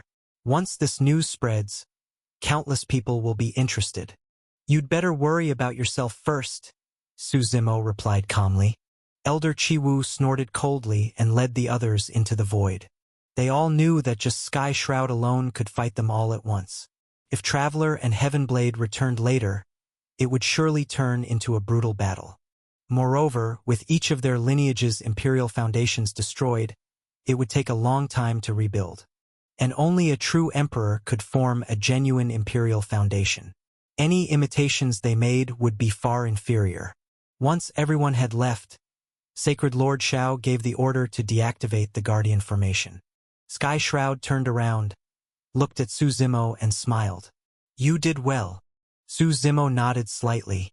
If you ever need help, come find me at Imperial Valley, Skyshroud said, handing him a token. This is the key to Imperial Valley. Thank you, ancestor, Su Zimo said gratefully. Imperial Valley was a forbidden land of the true martial sacred ground, where the old ancestors lived. Regular disciples were never allowed in. Even the Grand Elders didn't have the qualifications. Only the Sacred Lord of each generation could enter. Now that Sky Shroud had given him the token, it meant he fully acknowledged Su Zimo's position as the Sacred Ground's holy son. We didn't expect things to go this way. Sorry to trouble you, ancestor, Sacred Lord Shao said from the side. If not to prevent the Eastern Continent from descending into chaos, we would have destroyed the Divine Sun's sacred ground today, Sky Shroud said coldly. Jueyun, remember this? On the primordial heartlands, no one dares to look down on us. The Sacred Lord of the true martial sacred ground was named Shao Jueyun. Of course, few people remembered that name anymore. Since becoming Sacred Lord, hardly anyone dared address him like that. Sacred Lord Shao nodded quickly. Finally, Sky Shroud vanished into the void, and everyone breathed a sigh of relief. Emoer, are you okay? Su Qingshan immediately asked Su Zimo. I'm fine. They couldn't hurt me. Su Zimo shook his head. Tell me, what's the deal with the soft water pearl? Sacred Lord Shao looked at Su Zimo and asked after a moment of thought. I already explained. They tried to steal it from the southern four demons, and I snatched it from them first, Su Zimo said. This thing is tied to too many secrets.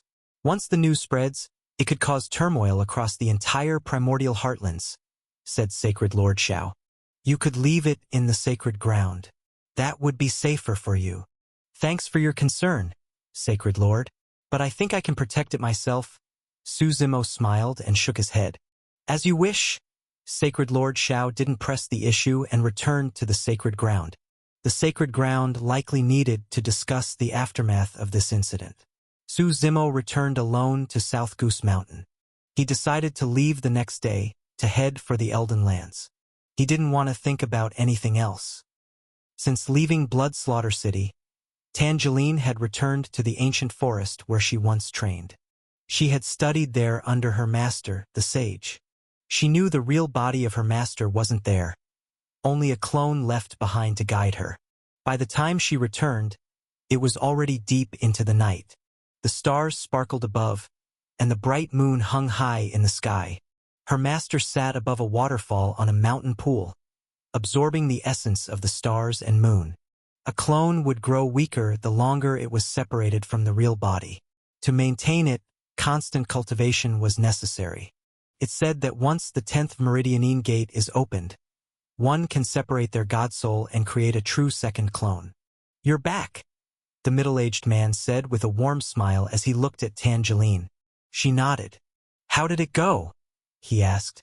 I met him, she said quietly, her emotions low as she remembered her defeat. Who? He asked quickly. That man. He knows about you now? The man frowned slightly. I'm not his match, Tangeline replied with a nod. So he's grown, the man sighed. Then he smiled and said, Don't feel too bad. You haven't reached the God Meridian realm yet. When you're at the same level, you might not be any weaker than him. Master, can I really beat him? She asked. You must understand you're never fighting alone, the man said gently. Fate tells me that what he'll face is not just the primordial heartlands, but even the realms beyond the heavens. Not alone, Tangeline murmured to herself. Early the next morning, Su Zimo left South Goose Mountain. He went to Green Mountain to say goodbye to his parents, and then said farewell to Lin Ruhu, Zhang Gilan, Ji Baiyu, and the others. The late autumn season had finally ended, and a light snow fell in the early morning. The entire true martial sacred ground was blanketed in white. A cold wind swept through, carrying a sense of quiet sorrow. Perhaps the end of autumn was to make way for the coming spring. Su Zimo sat on the back of the dark sky tiger. His figure slowly disappeared in the shadow of the vast sacred ground. On Green Mountain, two figures watched silently. Su Qingshan turned to Wenren Yun and asked, What did Emoer say before he left? He said, Next time he comes back, he'll bring that girl home for us to meet, Wenren Yun replied. Good, Good. Su Qingshan nodded with a satisfied smile. A man should seek his fortune far and wide. May his road be full of both thorns and blossoms, and his future shine bright. Su Zimo sat on the back of the dark sky tiger, traveling slowly down a tree-lined path. Snow fell quietly on his clothes. Perhaps farewells are always tinged with sadness. The snow lasted for 3 days, casting the entire world in a cold silence. By noon that day, the snow was still falling relentlessly. The massive dark sky tiger suddenly stopped. Su Zimo rubbed his sleepy eyes, sat up, and looked ahead. Somehow, a small inn had appeared in front of him. It stood right in the middle of the road, old in style, not very large. There was no signboard, only a flag by its side. On it were 4 large characters, Inn of Good and Evil. Chapter 517 Inn of Good and Evil. Su Zimo was slightly stunned. The inn's front door was open, but from the outside, it looked like a void. Nothing could be seen inside. Su Zimo recalled an ancient legend. It was about the Inn of Good and Evil.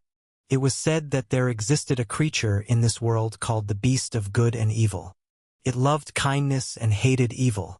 It admired good people and often helped them. But for those full of bad karma who committed evil, it would show no mercy. Later, it opened a mobile inn serving people across the continent. Any kind person who entered the inn would be granted a wish. But if an evil person entered, they would be sealed and had to fulfill a good person's wish before they could regain their freedom. The Inn of Good and Evil roamed across the 5 continents. It had no fixed location or destination. For the good, seeing it was a chance to rise to the heavens. For the wicked, it was a terrifying omen, something to avoid at all costs. Su Zimo had heard this story in his past life, but he had never seen the inn himself. In fact, he wasn't even sure it truly existed. Looking at the inn that had appeared before him, Su Zimo put away the dark sky tiger and slowly walked toward the entrance. He glanced at the flag swaying in the cold wind, then stepped into the inn. His body entered a void, as if he had crossed into another space. Unlike the cold outside, the temperature inside was just right, pleasant and comfortable. After entering, Su Zimo looked around carefully. The inn wasn't large. Inside, there was only 1 table with 4 chairs around it. Next to it was a burning stove, blazing with bright flames. The stove was heating some water, but the water wasn't in any kind of container. It floated midair, boiling above the fire. When Su Zimo stared at the stove, a pair of eyes appeared on it. The eyes glared at him and said, "What are you looking at? Never seen such a handsome pot before." Su Zimo chuckled softly. Aside from the stove, the walls of the inn were lined with many paintings. He glanced over them. Most of the paintings depicted stories related to the Inn of Good and Evil. They were probably drawn by people from the primordial heartlands, full of fantastical elements. At the front of the inn, there was a table made from 10,000-year-old sandalwood. A little girl with small horns was napping on the table. Her snoring was loud, like thunder, with bubbles forming from her nose. She had short white hair and was sleeping with her head buried in her arms. The atmosphere inside the inn was very quiet. As Su Zimo walked closer, the little girl seemed to hear something and slowly lifted her head. Her eyes were large and full of spirit, her cheeks baby-fat and rosy. With big black eyes, she looked at Su Zimo, yawned, and mumbled, "Another guest's here." She turned and shouted into the inn, "Old sir, there's a guest." Right as she finished speaking, a black curtained door on the left side of the sandalwood table opened. A middle-aged man in green robes stepped out. He wore a scholar's cap and had a very refined aura. He held a folding fan and had a gentle smile on his face. "Guest, I trust you know the rules of the Inn of Good and Evil," the man said with a smile. "I've heard some stories about you, so I came out of curiosity," Su Zimo replied with a nod. "Only the kind dare enter this place. So, are you good or evil?" The man asked, fixing his eyes on Su Zimo. "May I ask, what is good? What is evil?" Su Zimo asked. "We have our own standards. the man replied with a smile. With a wave of his hand, the boiling water above the stove transformed into a stream. It flowed into a teacup on the table. The water in the cup separated into two halves, one half was clear, the other murky.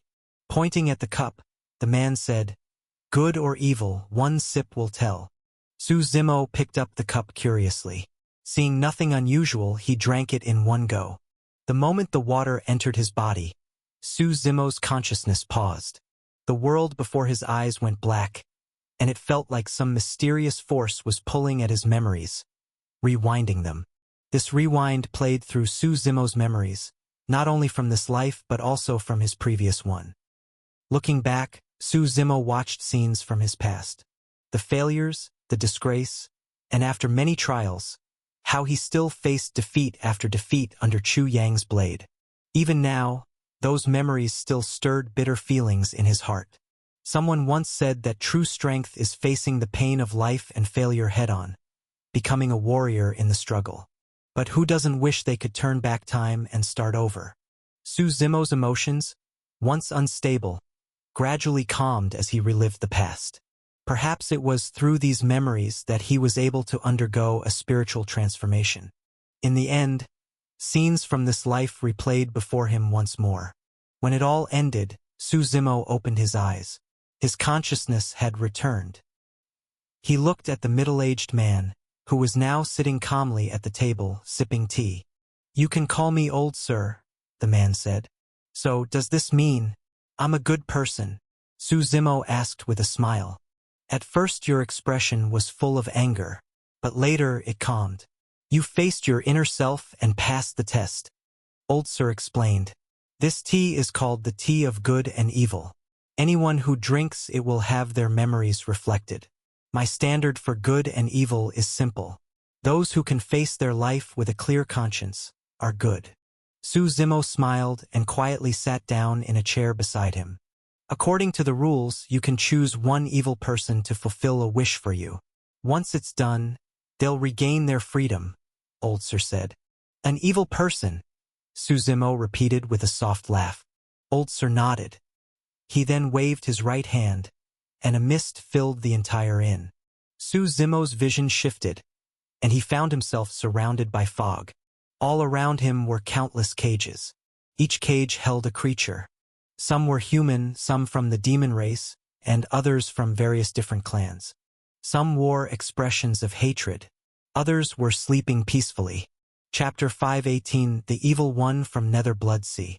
There were roughly several hundred creatures in this place. Each one carried a powerful aura and was far from ordinary. Some had clearly been imprisoned for a long time and had already grown accustomed to life here.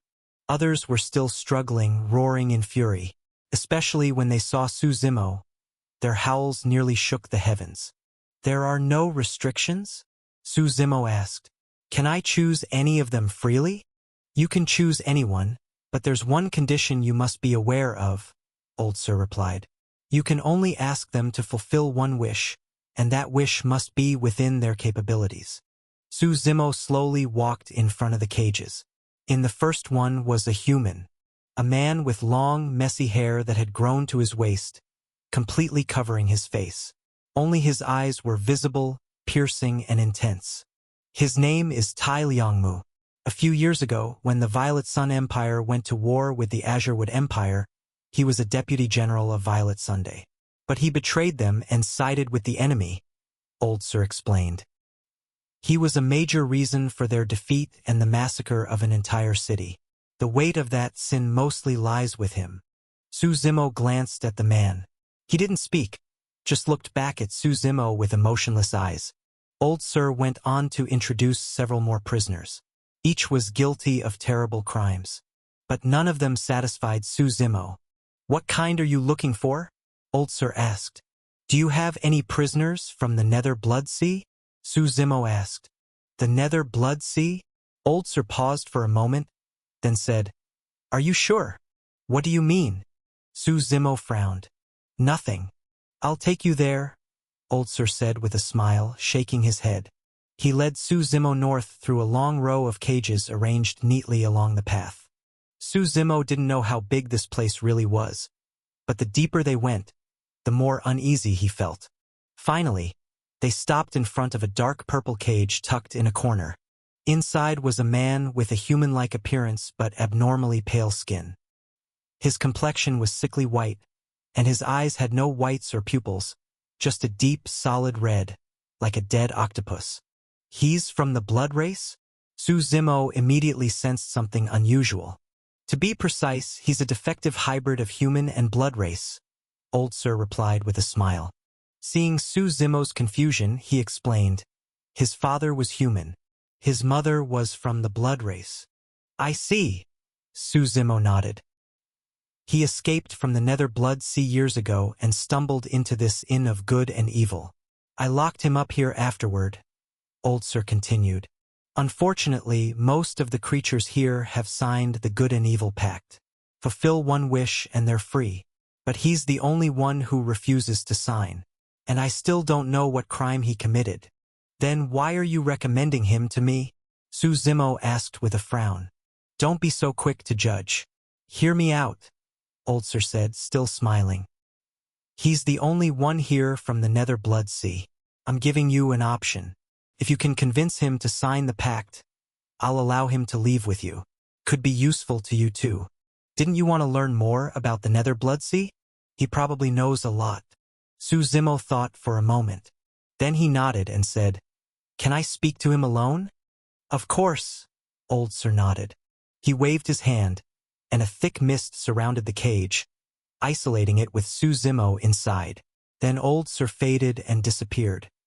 Su Zimo checked his surroundings and, confirming they were alone, turned to face the blood race hybrid. I think we should talk, Su Zimo said with a smile. But the blood race man remained calm, not even sparing him a glance. I can get you out of here, set you free. Even without signing the pact, Su Zimo continued. If you still want to leave, talk to me. If you'd rather rot in here forever, I'll walk away right now. The blood race man still didn't respond, and Su Zimo didn't waste any more time. He turned to leave. Wait, came a raspy voice from behind him. The voice was harsh, like someone who hadn't spoken in centuries, rusty and broken. Seeing Su Zimo ignore him, the man seemed to panic. He slammed against the bars of the cage and shouted, I'll talk. His voice was so loud, and his movements so violent, it made the entire space tremble. Su Zimo slowly stopped and turned around. You think I'm begging you? He said coldly. You still don't seem to understand who the prisoner is here. I want to leave, the man said calmly from inside the cage. But Su Zimo could feel the longing hidden deep within him. This man was hiding a big secret. Su Zimo could sense it. Let's talk business then, Su Zimo said, turning back. What do you want to know? The blood race man asked. Take me to the blood race, Su Zimo replied. He already suspected the blood race was near the Nether Blood Sea. But that place was one of the 10 forbidden grounds. Its size alone was massive, and without someone familiar with the terrain, it would be nearly impossible to find them.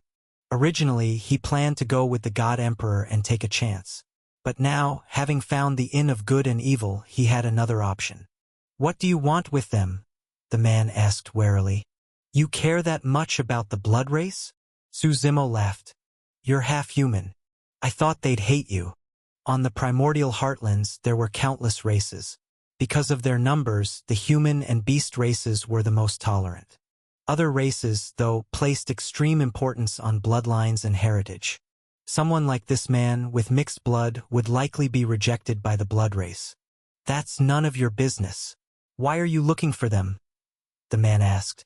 I don't mean any harm. I'm just going there to retrieve something, Su Zimo replied with a smile. I can take you, the man said after a moment of silence, finally nodding. Chapter 519, The Power of Belief. But there's one thing I can't guarantee, the man said. It's been over 500 years since I was imprisoned here. I don't know if the blood race still lives where they used to. Hearing this, Su Zimo thought for a moment and replied, You just need to show me the way. I'll figure out the rest. One more thing.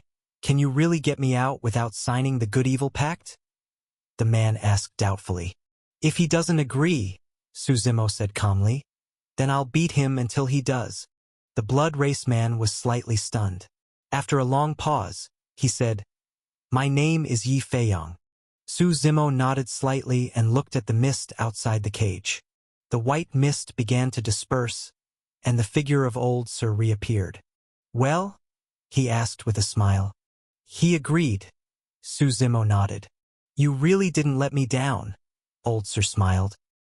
He waved his hand, and endless spirit force gathered around them.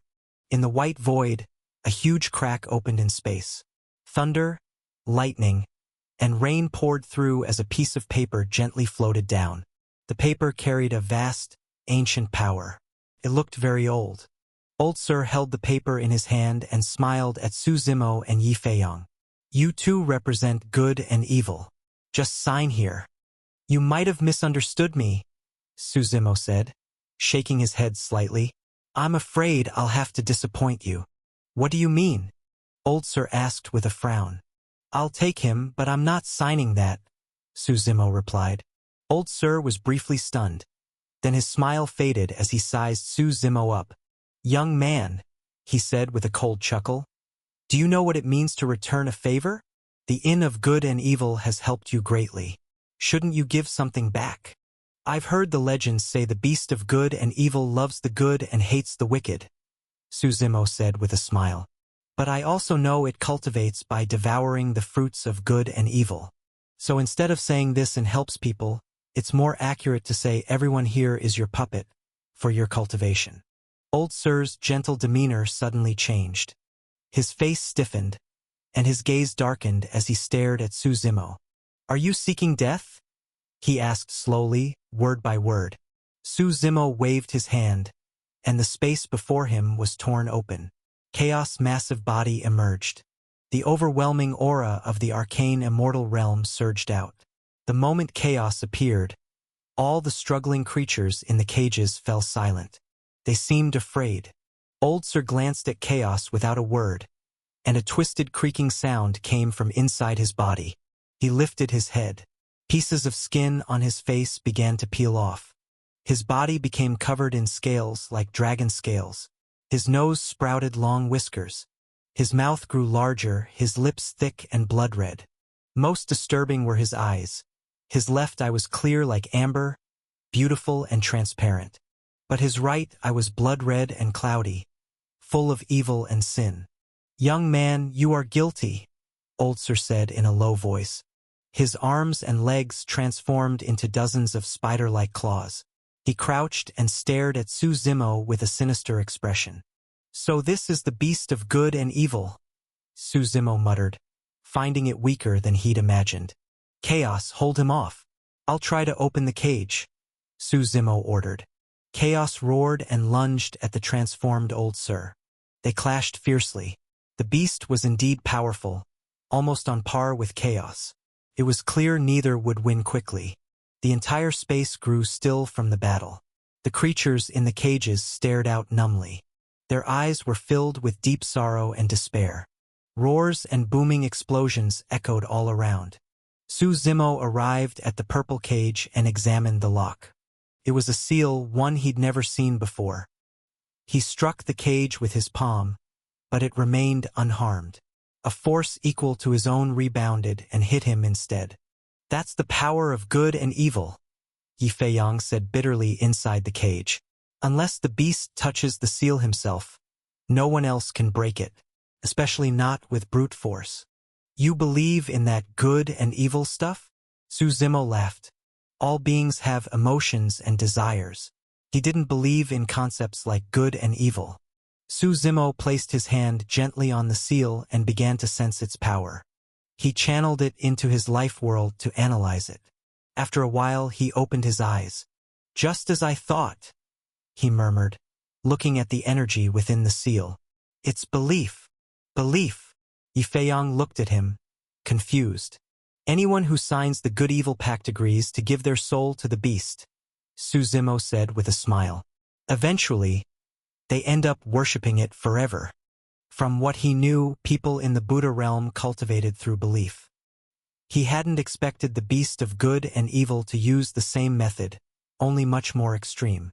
It kept these people imprisoned to gather faith for its cultivation. Breaking this kind of belief wasn't hard. As long as your heart was strong and you didn't worship anyone, just believed in yourself, you could break it. Su Zimo looked around. Hundreds, maybe thousands, of cages filled the space. The creatures inside weren't really trapped by the cages or seals. They were trapped by their own minds. Can you break it? Yi Feiyong asked hopefully. If your heart is strong enough, you can free yourself. You don't need me, Su Zimo replied with a smile. Big brother, you really figured it out. A voice suddenly chimed in nearby. Su Zimo turned and saw a little girl sitting on top of a cage, swinging her legs and smiling at him. It was the same little girl he'd seen when he first entered the inn, the one who'd been sleeping on the desk and called out to old Sir. Su Zimo studied her carefully, then asked softly, "You're the beast of good and evil?" Chapter 520 In Soldiers va in Generals. Su Zimo had already felt something was off earlier. Though the old man's strength was decent, from any perspective, he didn't seem to be the true beast of good and evil. He had overlooked the little girl in the inn. "Big brother, are you going to be locked up like the others?" The little girl asked innocently. "Let me see how strong you really are," Su Zimo replied.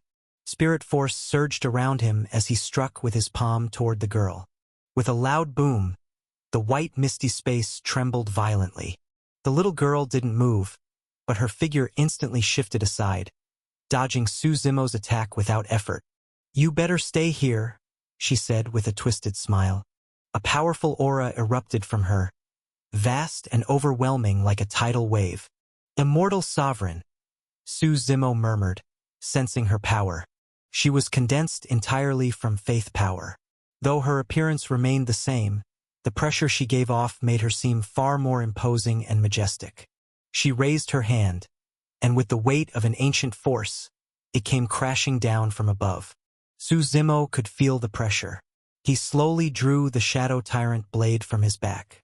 He slashed upward with immense force. The sharp blade aura collided with the beast's palm. Another boom echoed. The surrounding mist scattered, and the blade aura was instantly destroyed. The palm, however, continued descending, unstoppable. An immortal sovereign, this was perhaps the strongest opponent Su Zimo had ever faced alone. As the palm fell, Su Zimo stood unmoving in the center. The hand, carrying its unstoppable force, shattered layers of space and landed squarely on him. With a deafening crash, the explosion shook the entire space. Chaos, meanwhile, had torn the monster formed by the old man's transformation into pieces. Even the creatures in the cages looked toward the center of the mist, eager to know the outcome of the battle. The beast of good and evil frowned. She was certain her palm had hit Su Zimo dead on, a strike powerful enough to destroy a God Meridian realm cultivator. As the mist cleared, a figure emerged faintly. Su Zimo slowly raised his head. His eyes were filled with intense demonic energy.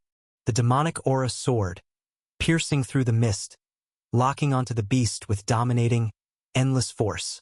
When the mist fully cleared, Su Zimo was standing unharmed in the center. He had activated the hell-suppressing demon physique.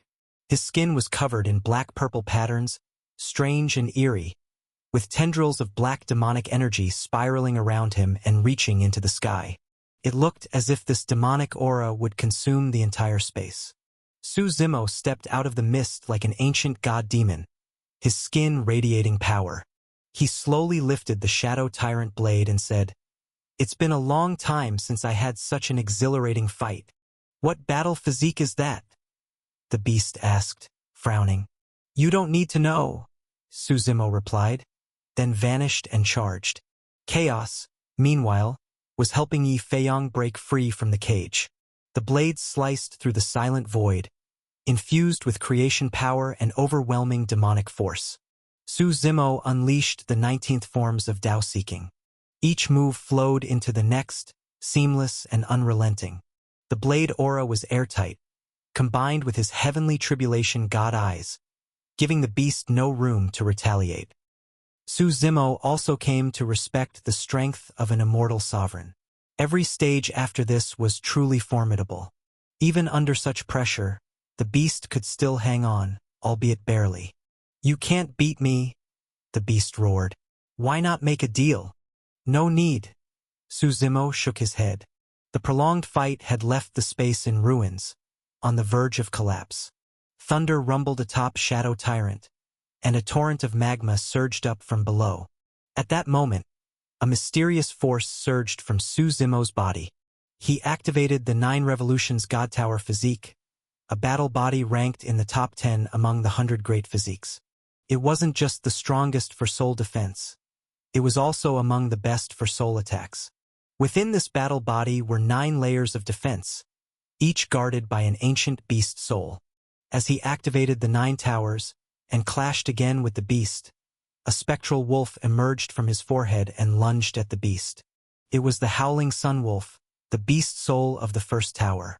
Caught off guard, the beast was struck directly in the mind by the soul attack. "You know soul techniques too?" The beast roared in pain. The attack threw it off completely. Already at a disadvantage, it now had no will to continue fighting. It turned to flee, but Suzimo chased relentlessly. Before long, the beast was covered in wounds.